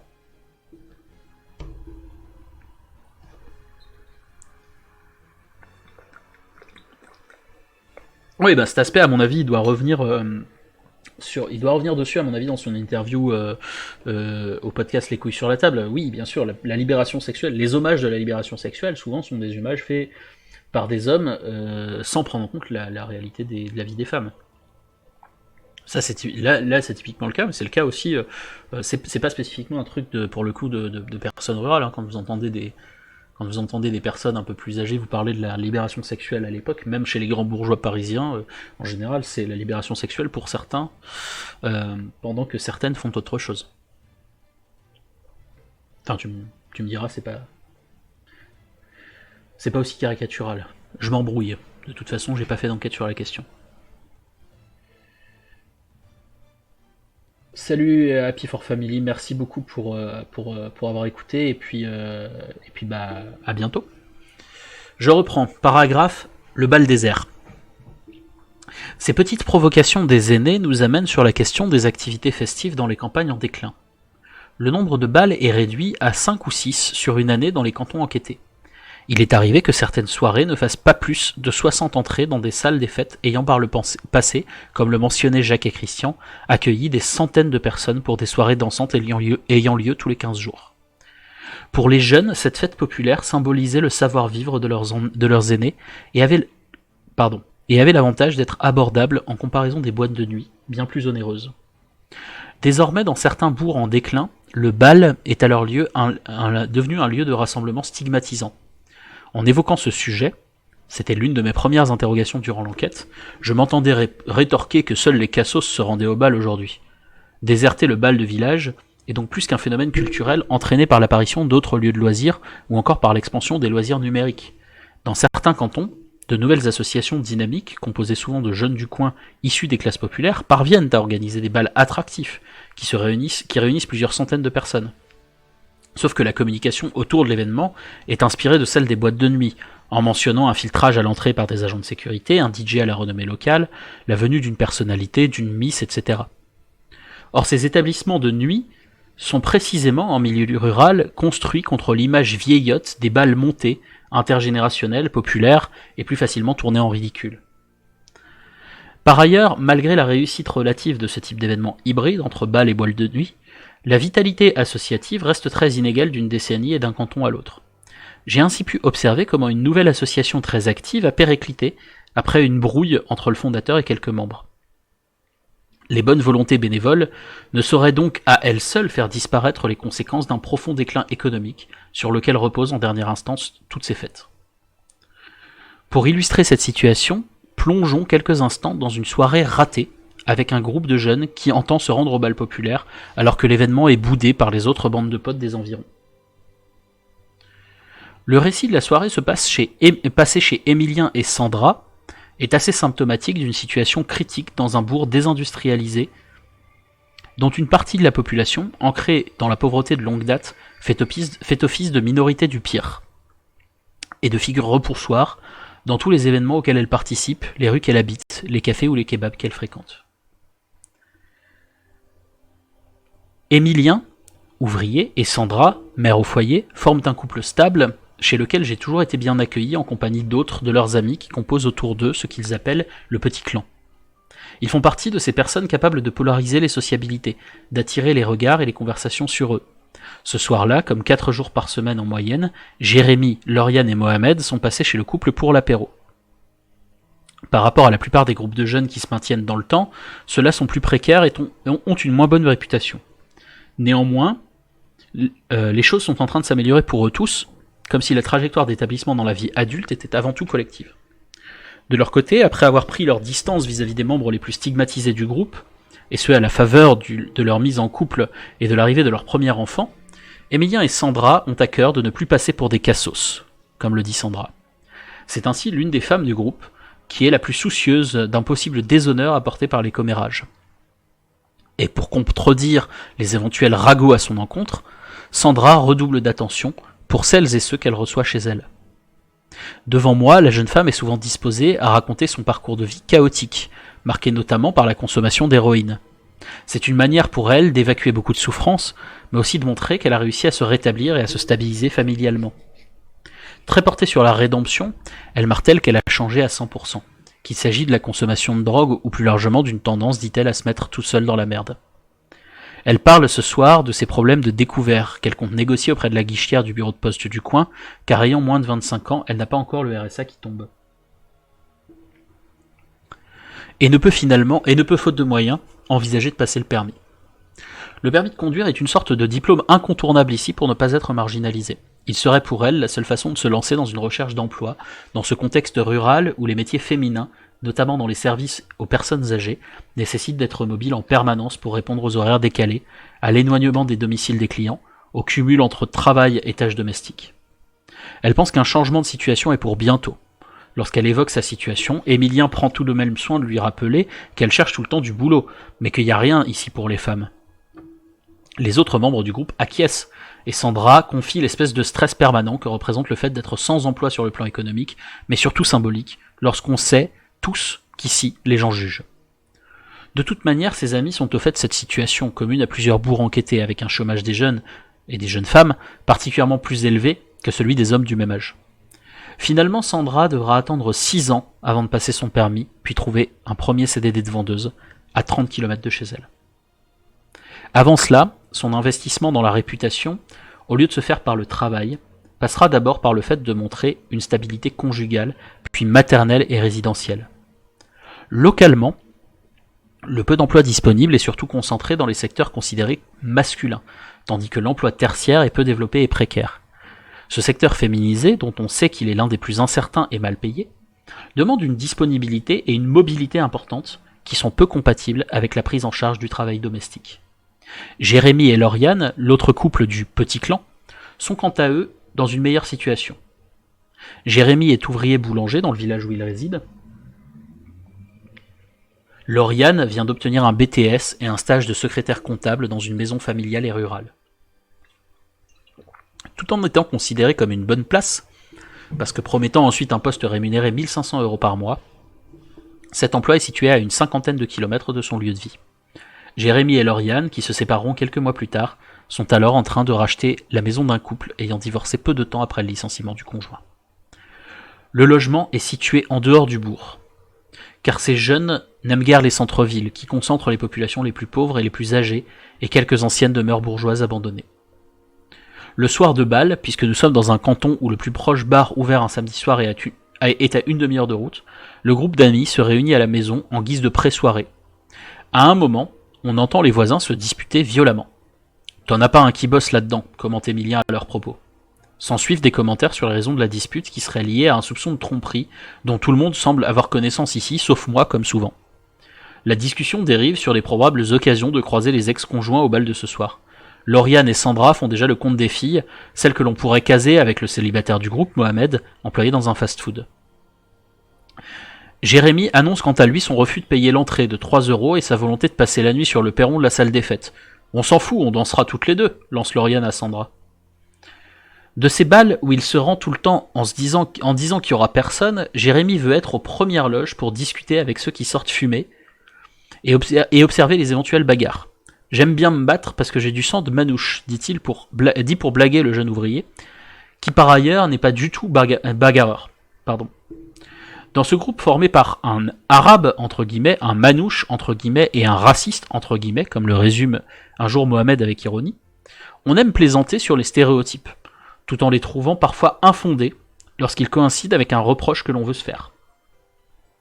La solidarité de longue date qui unit ce petit clan, comme ils disent, est toujours potentiellement mise en tension par une provocation raciste qui ne passerait pas pour une demi-plaisanterie. Mohamed, de son côté, n'écoute pas les conversations de ses potes sur les éventuels bastons. Il préfère réagir à chaque prénom de fille évoqué par Lauriane et Sandra. On les connaît toutes, assure-t-elle.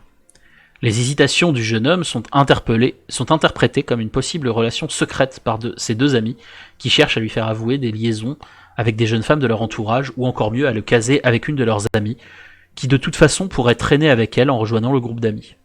Mais comme en amitié, Mohamed fait le tri entre celles qu'il a déjà fréquentées et celles qui sont les ex des potes. Deux catégories qu'il cherche à éviter. Au bout du décompte, il n'y a plus personne. Peu de temps après cette discussion ponctuée par de nombreuses blagues et moments de rigolade, une dizaine de jeunes âgés d'entre 15 et 35 ans environ toquent à la fenêtre de chez Sandra et Emilien. « Tiens, v'là le maire et ses adjoints !» lâche Mohamed en reconnaissant une bande d'habitants d'un lotissement HLM délabré qu'on surnomme la place des perdus en raison de sa configuration. Ce sont des HLM à plat disposés en carré. N'ayant pas de véhicule, ces jeunes se déplacent à pied, et ils sont les seuls de leur génération à ne pas tout faire en voiture. Marcher dans le village, c'est traîner dans les rues comme un cassos. Précise-t-on parfois pour bien rappeler pourquoi on ne le fait pas. Jérémy et Mohamed se lèvent et serrent la main à deux de ces jeunes, les autres que je ne reconnais pas sont ignorés ou bien reçoivent une insulte plus ou moins sur le ton de la blague. « Vous pouvez y aller, il n'y a plus rien à boire ici », dit Jérémy. « Ni à fumer », ajoute Lauriane. Avec son petit clan d'amis, Emilien attendra quelques minutes que le groupe s'éloigne avant de lancer le mouvement vers la salle des fêtes. Il ne veut pas qu'on les confonde et qu'on pense qu'ils sont venus ensemble après un apéritif en commun. Salut l'opus reclus. Une fois arrivés au bal, nous rencontrons Lazare, 34 ans, ouvrier à la direction départementale de l'équipement. Après nous avoir serré la main, il déclare d'emblée « Y a que des cassos, laisse tomber ». Il reste assis dans l'entrée, bien qu'il ait payé pour le bal. « Je voulais juste voir qui y aurait », se justifie-t-il. La surveillance officieuse des entrées est une posture commode pour ceux qui, comme ce père de famille, viennent commenter la désuétude de l'événement et se placent un peu à l'écart de celles et ceux qui participent sérieusement au bal. Seule une cinquantaine de personnes sont en effet présentes dans la salle des fêtes, et il y a autant, sinon plus de monde dehors, en satellite. Sur la piste, on compte une dizaine de danseurs, des enfants et leurs mères principalement. La plupart des jeunes ayant fait le déplacement vont attendre de voir s'il y a du monde pour décider de payer l'entrée, ce qui provoque un attroupement parfois agressif dehors. Un garçon d'environ 16 ans s'adresse à Jérémy et moi en plaçant son visage tout près des nôtres en guise de provocation. Originaire d'une cité d'une grande ville de la région, il a rejoint son oncle à la campagne. « Je vous ai jamais vu dans les rues, vous » lance-t-il avant que Jérémy lui rétorque. « C'est sûr, dans les rues, il y a que des cassos comme toi. » Plus tard dans la soirée, c'est Lauriane qui jettera encore cette insulte à la face de jeunes chômeurs qu'elle connaît depuis son enfance. L'ambiance du bal en général sera marquée par plusieurs altercations. Ils se battent entre cousins, commente Lazare auprès de Jérémy, pour se distancer des événements, qui, le lendemain, seront peut-être repris dans le journal. Au moment du bilan, les membres du nouveau comité des fêtes sont déçus. Peu de monde, 85 entrées à 3 €, beaucoup de bagarres, et les videurs qui ne veulent plus revenir ici. Face à cette situation, les poncifs habituels sur les bals d'avant et leur époque glorieuse sont ressortis. Dans les autres domaines où prospère la nostalgie, il est généralement justifié de rappeler combien ces discours évoquent un passé pas si différent du présent, et que chaque génération a été à sa manière nostalgique des conditions de vie de celles qui l'ont précédée. Néanmoins, sur la question des bals, la comparaison est implacable. Auparavant, les bagarres, dont la fréquence n'était que probablement pas plus faible, ne faisaient pas l'objet de procès. Durant les bals, dans les principaux cantons enquêtés, on dénombrait jusqu'au début des années 90 entre 300 et 700 personnes selon les organisateurs que j'ai pu interroger à ce sujet. Ces événements, bien plus attractifs, ne nécessitaient pas de services de sécurité, tandis que dans les années 2010, 1 ou 2 vigiles sont présents à chaque manifestation, puis les éventuels débuts de bagarre sont rapportés dans le compte-rendu du journal local. Sur la fiche de l'événement, la mention d'un service de sécurité sur place est censée rassurer une clientèle qui se déplace de moins en moins dans les villages mal réputés. Sous-titre, un sentiment d'entrave. Je vais boire un petit peu d'eau.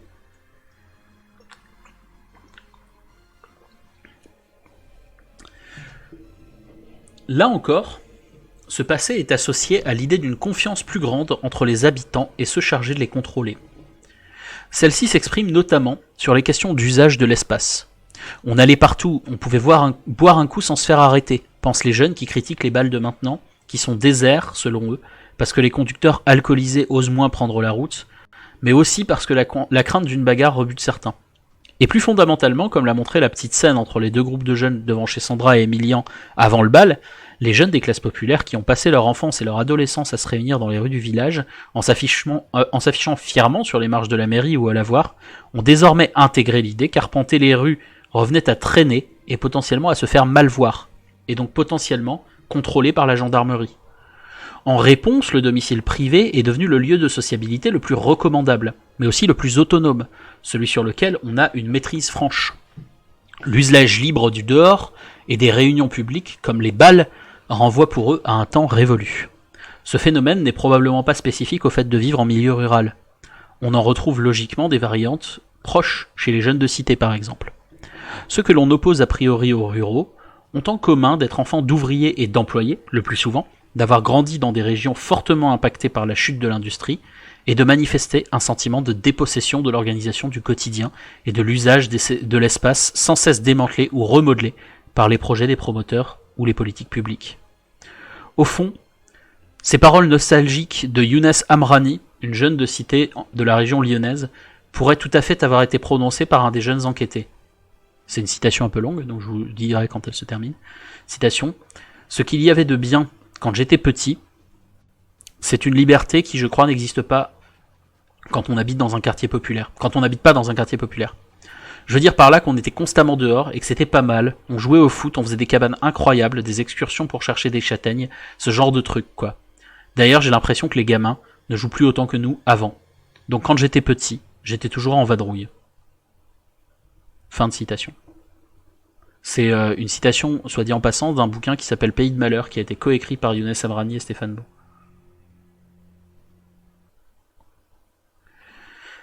En ce sens, l'usage de l'espace est largement dépendant de la cohésion du groupe d'appartenance, en l'occurrence des générations sociales de chaque époque. On peut penser à ceux qui pratiquent la chasse ou la pêche et songent souvent à autrefois, à la manière de la conversation relatée au début de ce chapitre. Les jeunes pratiquant ces loisirs déplorent l'augmentation du coût d'accès au terrain, puis de ne pas avoir le réseau nécessaire ou les moyens économiques pour intégrer des sociétés de plus en plus fermées aux locaux issus de classes populaires, et donc aux jeunes. Le sentiment partagé d'entrave dans l'usage de l'espace environnant est aussi étendu à des domaines tels que la construction du domicile. On critique les contraintes de permis de construire ou les normes des bâtiments en France, comme on s'indigne des plus importantes limitations de vitesse et de la pose de nouveaux radars automatiques. Là où la situation est d'autant plus pénible à vivre pour les jeunes adultes, c'est lorsque leurs aînés, qu'ils prennent en modèle, attribuent moins la responsabilité au changement structurel qu'au comportement des jeunes eux-mêmes. Il n'y avait pas d'histoire de coup de couteau, ni d'aller au tribunal. Après une bagarre, c'est-à-dire les protagonistes, buvaient tous un coup à la buvette, dit Robert, agriculteur de 52 ans, à la fin d'un bal mouvementé duquel j'avais décidé de le ramener pour qu'il ne se fasse pas arrêter par les gendarmes.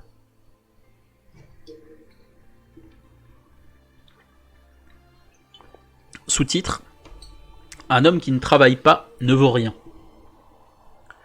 Cette confiance perdue entre ceux d'ici fait l'objet chez les jeunes ruraux d'une interprétation sociologique pertinente, bien résumée par l'expression suivante. Avant, tout le monde bossait. La détérioration du marché du travail local est en effet la cause la plus évidente du déclin des sociabilités collectives. Il n'y a pas besoin d'être un expert pour constater qu'à quelques kilomètres d'intervalle, dans des zones rurales qui seraient pourtant classées dans la même catégorie géographique, on peut passer d'un vivier d'emplois locaux et durables, avec un maillage associatif fort, une bonne vitalité des bars et restaurants, à des cantons où tout ferme depuis 2 ou 3 décennies, sans que rien ne vienne présager d'une relance de l'économie. Ce constat du déclin économique géographiquement situé, accompagné par cette situation fréquente de jeunes en attente, fait immédiatement ressortir le fait massif que les anciennes générations vivaient plus confortablement avec le même type de métier. Sur ce point, un argument avancé par les pairs pour valoriser leur époque et critiquer l'actuelle consiste à rappeler combien de mois leur était nécessaire avec un salaire d'ouvrier pour se payer une 4L ou une autre voiture standard. Les jeunes ont aussi tendance à voir dans l'ancienne condition ouvrière la source d'un meilleur épanouissement personnel. Tiens.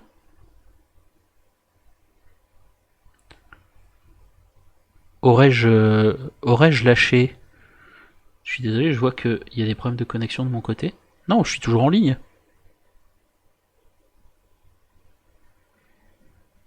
Rassurez-moi. Oui, je suis encore en ligne, d'accord. La musique en fait s'est arrêtée, donc je me suis inquiété. Ce que je vais faire, c'est que je vais juste aller chercher une autre musique, parce que de toute évidence, il y a un problème avec celle-là. Voilà, on va mettre ça, c'est dans le même genre. Où est-ce que j'en étais? Pardon, j'ai perdu ma contenance, et du coup j'ai lancé... Hop là, voilà. Mes excuses, j'ai eu un petit moment de... Donc, je reprends. Les jeunes ont aussi tendance à voir dans l'ancienne condition ouvrière la source d'un meilleur épanouissement professionnel, parce que là encore l'autonomie semblait plus grande. Le progrès technique brouille à sa façon les comparaisons de niveau de vie, alors que le statut au travail est plus aisément transposable d'une époque à l'autre. Pour les jeunes salariés exécutants rencontrés, la critique du manque de marge de manœuvre dans l'organisation du travail va de pair avec l'opposition aux normes administratives qu'ils jugent ridicules aujourd'hui, et s'imaginent moins contraignantes ou de bon sens par le passé. Ces jeunes adultes, très réceptifs aux arguments de l'auto-entrepreneuriat, pensent, discours des aînés à l'appui, qu'il y a quelques décennies, dans les mêmes grosses entreprises locales, t'avais moins de chefs sur ton dos, et tu pouvais dire merde à ton patron et en retrouver un le lendemain. Ce regret d'une période de plus grande autonomie au travail, grâce à un rapport plus franc avec la hiérarchie qui pouvait aussi justifier, selon les aînés, de ne pas compter ses heures, En tout cas, il est particulièrement prononcé chez ceux qui connaissent des périodes de chômage à la suite d'une prise de tête avec un supérieur. Or, lorsque les successeurs sont dans une situation compliquée, les aînés tendent à enfoncer le clou en accablant les jeunes de maintenant qui ont tout et ne se satisfont jamais, selon eux, de leur situation. Ça ne lui va jamais, disait-on des ouvriers qui étaient en conflit avec leur patron et se retrouvaient finalement blacklistés sur le marché professionnel local. Certes, il y avait plus d'empathie avec la question du chômage, avec des pairs ayant parfois connu un licenciement économique dans l'industrie locale dans les années 80 et 90. Mais tous insistent sur le fait que, dans ces coups de temps-là, ils ont retrouvé du boulot. Le manque d'objectif d'emploi, parce qu'il est encore relativement récent, n'entre pas en ligne de compte pour excuser le chômeur.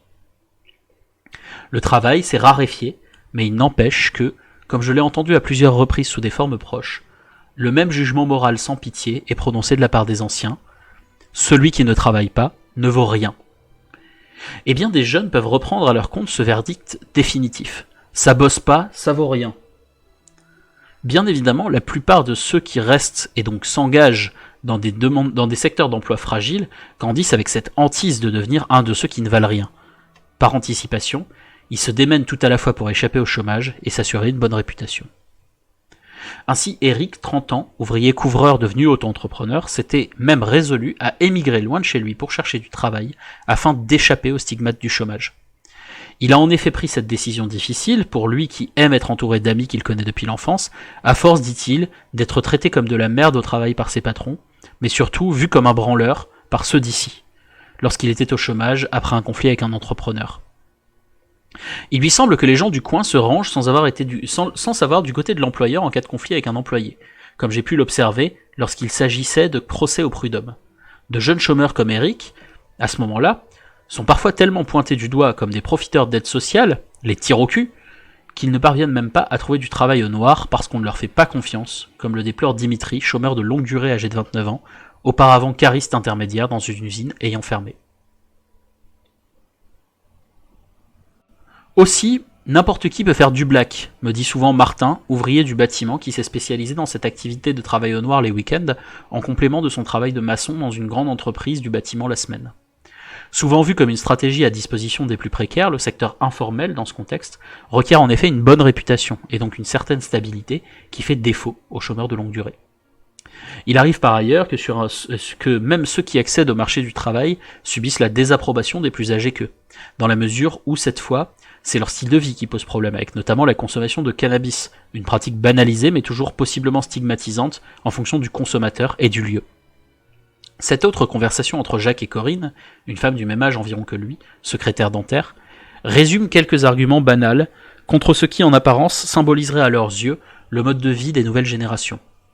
Réagissant à la lecture d'un article du journal local sur une opération de gendarmerie ayant abouti à la saisie de drogue, Jacques déclare « Nous, on buvait, mais il n'y avait pas tous ces machins, les drogues là. On en a fait, des conneries, mais nous, des bonnes », ajoute-t-il en plaisantant ensuite avec Corinne sur des souvenirs communs. On pourrait objecter que certains jeunes se désintéressent de ces différents types d'accusations ou qu'ils s'opposent verbalement en présence des plus vieux. Mais comment remettre en cause un modèle de vie auquel on aspire pour soi-même ? Par cette emprise statutaire et morale, les anciennes générations peuvent rappeler qu'au même âge, elles étaient déjà en mesure de se débrouiller seules. Nous, c'était l'inverse de vous, dit Alain, la cinquantaine élagueur paysagiste. On ramenait la paye aux parents. Bien entendu, cette volonté de s'inscrire dans la lignée des générations ayant moins connu la précarité ne surgit pas du jour au lendemain. Elle résulte, comme nous l'avons vu, d'un processus continu de socialisation intergénérationnelle reposant sur d'importants moments passés entre jeunes et moins jeunes, et ce toujours dans un entre-soi de genre. De même que lorsqu'il s'agit de comparer à d'autres groupes sociaux, cela se fait toujours à partir de son appartenance de sexe. Les pères influencent les jeunes hommes, les mères les jeunes femmes. Cette socialisation intergénérationnelle et genrée repose par ailleurs sur des configurations où les jeunes sont de fait minoritaires. Dès l'âge de l'apprentissage, les jeunes les plus perméables au discours des vieux sont aussi les plus isolés en termes d'âge dans les petites entreprises de ces régions vieillissantes du Grand Est. L'éclatement des collectifs de travail et tout simplement la dispersion géographique des jeunes générations entre ceux qui partent et ceux qui restent réduisent les possibilités de se retrouver dans un groupe d'âge suffisamment significatif pour produire ses propres activités. Pour les jeunes salariés, le simple fait d'être déjà connus des membres de la boîte les place dans le groupe, parfois même en tant que fils, cousin ou ami d'un des membres. L'emploi vient alors leur assurer une bonne réputation, tandis que leurs homologues, qui restent sur le carreau, vont s'exposer au ragot en continuant de n'être qu'entre personnes de leur génération jusqu'à un âge avancé. L'exemple de leurs copains qui bossent, eux, viendrait même ajouter un peu plus de force à cette stigmatisation. Ces adolescents sans projet, dont on pourrait dire qu'ils traînaient dans les rues, se retrouvent une fois embauchés dans une entreprise du secteur, et s'ils parviennent à s'insérer dans le collectif de travail, dans le rôle du bon gamin, pas feignant, grâce à un travail reconnu de tous. Entrer sur le marché du travail à 17 ans dans l'entreprise de maçonnerie locale d'un oncle ou d'un ami va socialiser ces jeunes des milieux populaires rurales de manière différente de leurs homologues de classes populaires urbaines qui, eux, vont plutôt enchaîner les petits boulots précaires dans les nouveaux métiers des services sans contrat durable ni équipe de travail stable. Ils ne connaissent qu'exceptionnellement ce qui relève du contrôle social, de la reconnaissance des adultes qui jugent et accordent aux jeunes collègues son premier statut de travailleur. Pour se présenter ces nouveaux ouvriers apprennent rapidement à dire « je suis chez tel ou tel patron », qu'ils savent estimer, je bosse avec tel ou tel ouvrier reconnu dans les réseaux locaux comme un bon gars, qui, sur une autre scène sociale, est aussi un joueur de foot talentueux, un chasseur expérimenté, un pote jovial qui sait recevoir et donne des coups de main si besoin. Dans ce cas de figure, les jeunes adultes auront toutes les chances de se montrer perméables à ce que leur disent leurs collègues de travail si autour d'eux les amis répètent qu'ils ont une bonne place. Car cet emploi et le statut qu'il confère, bien d'autres précaires auraient été prêts à le prendre et à l'endosser pour de longues années. On l'entrevoit déjà ici et on le retrouvera en abordant le cas des étudiants ayant été contraints de faire leur vie ailleurs. Ne pas avoir fait d'études longues n'est pas perçu comme une forme d'échec pour la majorité des personnes que j'ai côtoyées, à condition de déboucher sur un emploi stable et de savoir faire ses preuves au travail. Ce sera ensuite au groupe d'appartenance et non pas à l'école de certifier la valeur des individus en leur attribuant des reconnaissances qualifiées, différenciées.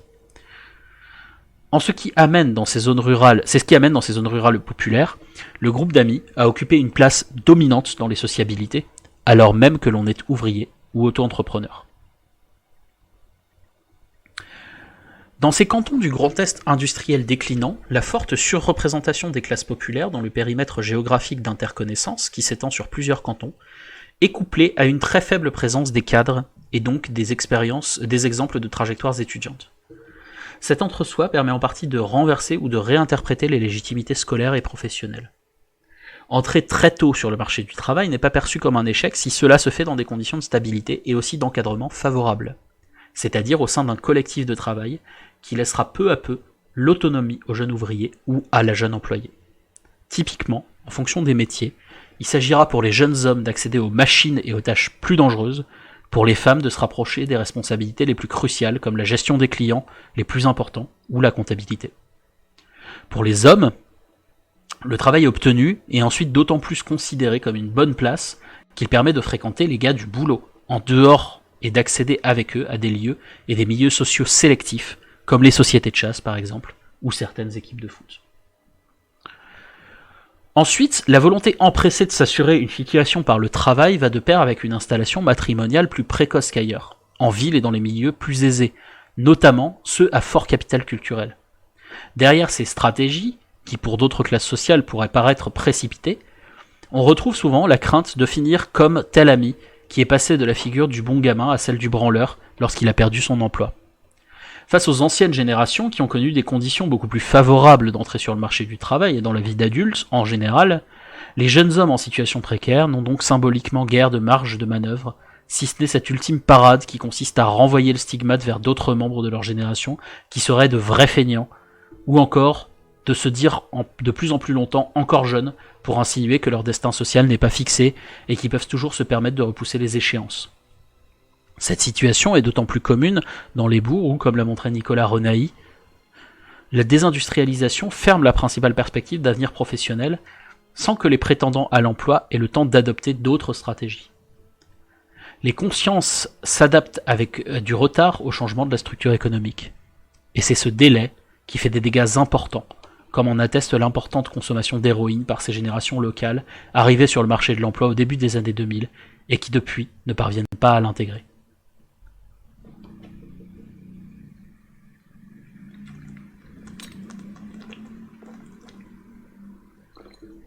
Je me permets de boire un coup parce que j'ai quand même lu un long passage là. Sous-titre: Chez les femmes, le poids du passé. Nous avons dit à plusieurs reprises que durant l'enquête, les discours passéistes ont été très peu tenus par les femmes. Si une certaine forme de nostalgie existe aussi de leur côté, elle est en tout cas moins intense et moins mise en avant. Tandis que les hommes envient l'époque de la jeunesse de leur père, leurs homologues féminines vingtenaires et parfois trentenaires, lorsque je les questionnais à ce sujet, regrettaient le temps de leur adolescence, ce qui en fonction de l'âge des enquêtés correspond aux années 1990-2000. C'est aussi en compagnie de leurs anciens amis, hommes et femmes, que ces jeunes femmes vont évoquer la bonne époque de leur adolescence ou simplement la jeunesse, qui, de fait, selon elles, constitue une période révolue. Alors que les hommes peuvent se permettre de revendiquer une prolongation. Comme le remarquait Christian Hongrois, qui a enquêté dans les années 70-80, faire sa jeunesse reste un privilège d'homme. C'est là un décalage sur lequel nous reviendrons entre les aspirations professionnelles et familiales des hommes et des femmes au même âge. Cette nostalgie féminine de l'adolescence aura été exprimée aussi bien par les enquêtées mères au foyer que par des étudiantes ou employées parties vivre dans une grande ville. Ces femmes se souviennent, par comparaison des sociabilités d'adultes, d'un entre-soi juvénile mixte qui pour elles représentait un espace de liberté ou de moindres contraintes. Entre autres thématiques, Cindy et Pauline, deux filles d'ouvriers industriels devenues toutes les deux cadres habitant en ville, évoquent ensemble leur adolescence comme une période de la vie où elles sortaient tout le temps. Ce qu'elles relèvent d'emblée, c'est selon elles leur côté garçon manqué, au motif qu'elles n'étaient qu'avec des amis mecs. En réalité, les groupes adolescents et juvéniles étaient en règle générale plus mixtes que ceux des jeunes adultes, et les filles y occupaient des rôles aussi centraux que les garçons.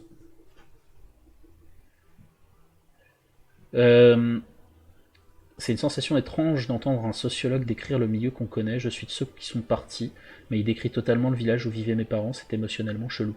Je pense que c'est quelque chose que alors je viens pas du tout de la campagne en déclin, mais il y a des éléments, il y a une partie de ma famille qui vit dans ce type d'endroit et effectivement ça avait cet effet. C'est toujours étrange d'entendre parler de soi d'une façon aussi distanciée. Alors il y a deux réflexes en général, c'est soit de dire c'est faux, soit de dire c'est vrai mais ça va de soi, ou tu m'apprends rien. Mais voilà, je sais pas si tu veux qu'on en discute un petit peu après, là je vais bientôt avoir fini la lecture et je vais m'arrêter. Je reprends. Aujourd'hui, quand les étudiantes ou anciennes étudiantes rentrent à la campagne revoir leurs amis, elles se retrouvent beaucoup plus souvent du côté des filles, qui sont les conjointes de leurs amis d'enfance et qu'elles ne fréquentaient pas par le passé. En quittant l'espace local, elles sortent donc des échanges quotidiens qui sont à la base des liens d'amitié de leur entretien. Contre leur gré, elles ne peuvent prendre part aux conversations sur les faits marquants de la semaine. Elles ne sont plus impliquées par leurs anciens amis dans les alliances ou les conflits interpersonnels qui soudent les groupes. Nous reviendrons plus tard sur la spécificité de ces parcours féminins, mais notons simplement à ce stade que la conscience à la fois solidaire et sélective qui unit les amitiés de ceux qui restent, et qui est exprimée sous la forme des expressions « déjà nous » ou « que nous », met de côté celles qui ont dû quitter cette économie, des liens amicaux, à un moment donné de leur trajectoire sociale. À la manière des jeunes femmes de milieu rural employées en ville dans les années 1950, les étudiantes rurales aujourd'hui sont enclines, par leur mobilité géographique et sociale, à porter un regard critique sur les normes et manières d'être qui prévalent dans les campagnes en déclin. Quant aux jeunes femmes qui n'ont pas fait d'études et ont toujours vécu en milieu rural et qui voient parfois les étudiantes du coin comme des concurrentes, elles rappellent souvent avec amertume qu'elles aussi ont dû couper les ponts avec leur vie d'avant, simplement du fait de leur mise en couple, alors que les jeunes hommes ont continué de fréquenter leurs amis après l'installation conjugale et l'arrivée des enfants.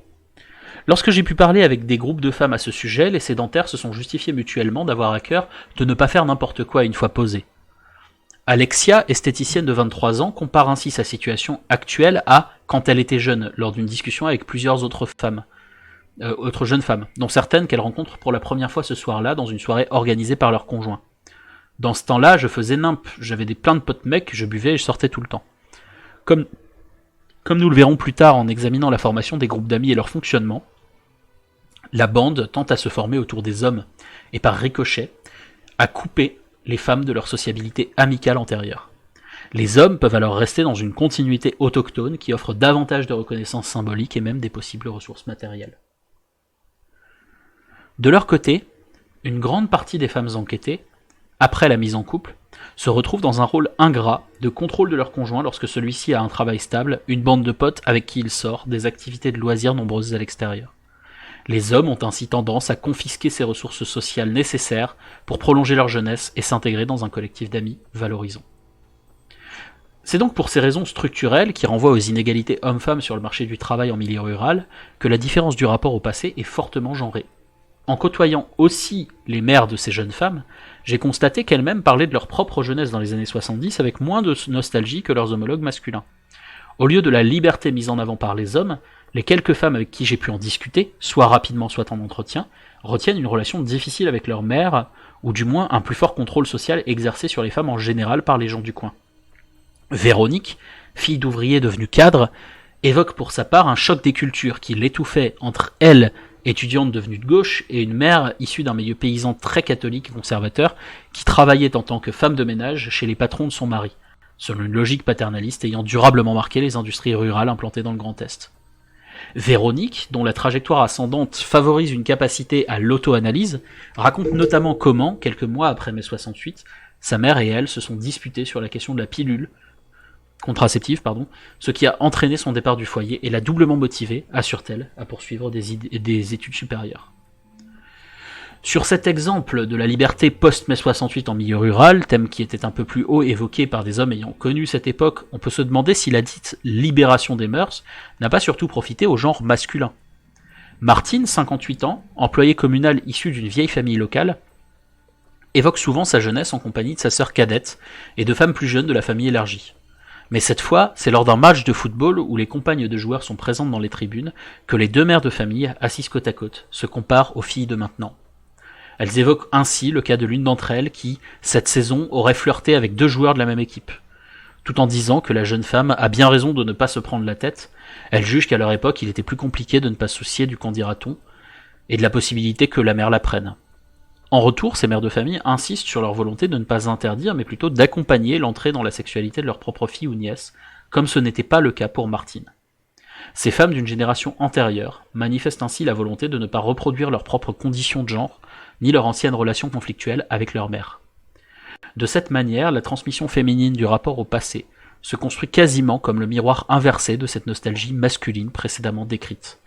Mais à nouveau, elle participe d'une logique de comparaison entre le passé et le présent, évaluée par les aînés à l'aune de leur époque, constituant la norme de ce milieu.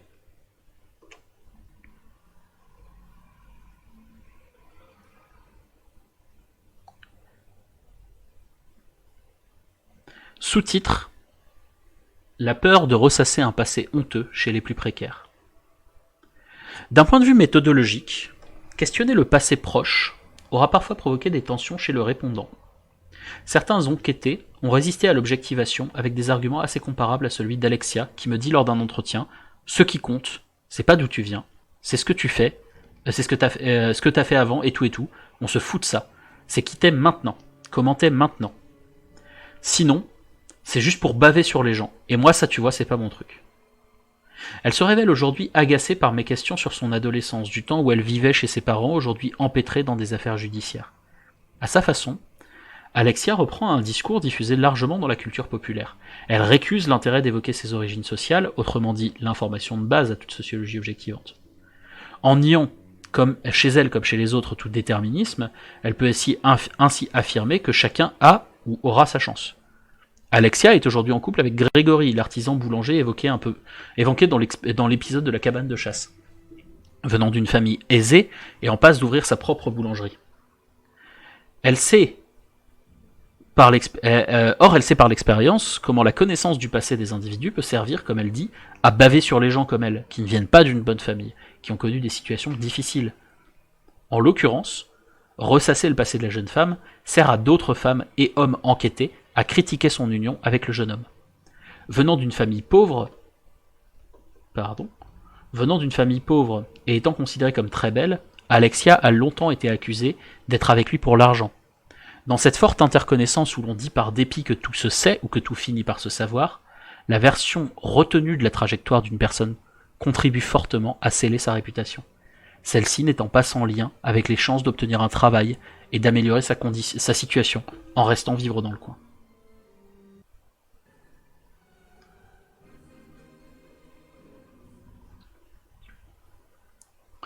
Tu sais bien ce qui se dit sur moi, rappelle de son côté Dimitri sur le mode de l'évidence, pour expliquer qu'aujourd'hui encore il se sent vu comme un camé, et s'est résigné à émigrer vers une grande ville, à quelques heures des différents villages dans lesquels il a vécu, loin de son cercle d'interconnaissance. Ah, j'ai de nouveau des problèmes avec la musique, bon on s'en tape. On commence alors à comprendre comment un ensemble de normes conservatrices s'imbriquent et se diffusent par la peur du commérage, la fragilité des réputations, et viennent, dès un très jeune âge, brider envie subjective et possibilité objective de mobilité sociale. De même que le patronyme suffit parfois à vous classer parmi les cassos, comme c'est le cas pour Dimitri et Alexa, le rappel des origines sociales, y compris par moi, apparaît comme éminemment déplacé et potentiellement dangereux pour ceux qui s'en tirent bien mais qui continuent d'évoluer peu ou prou dans les mêmes réseaux d'individus, et qui pourraient soudainement les rappeler à leur prime appartenance. Ceux qui ont la possibilité de clamer entre amis d'enfance qu'ils ont évolué, c'est-à-dire bénéficié d'une ascension sociale, et qui revendiquent cette extraction de leur milieu d'origine, sont généralement de celles ou ceux qui partent vivre ailleurs, et qui pour cette raison se sont montrés très disposés à parler et se font sociologues spontanés de leur milieu d'origine.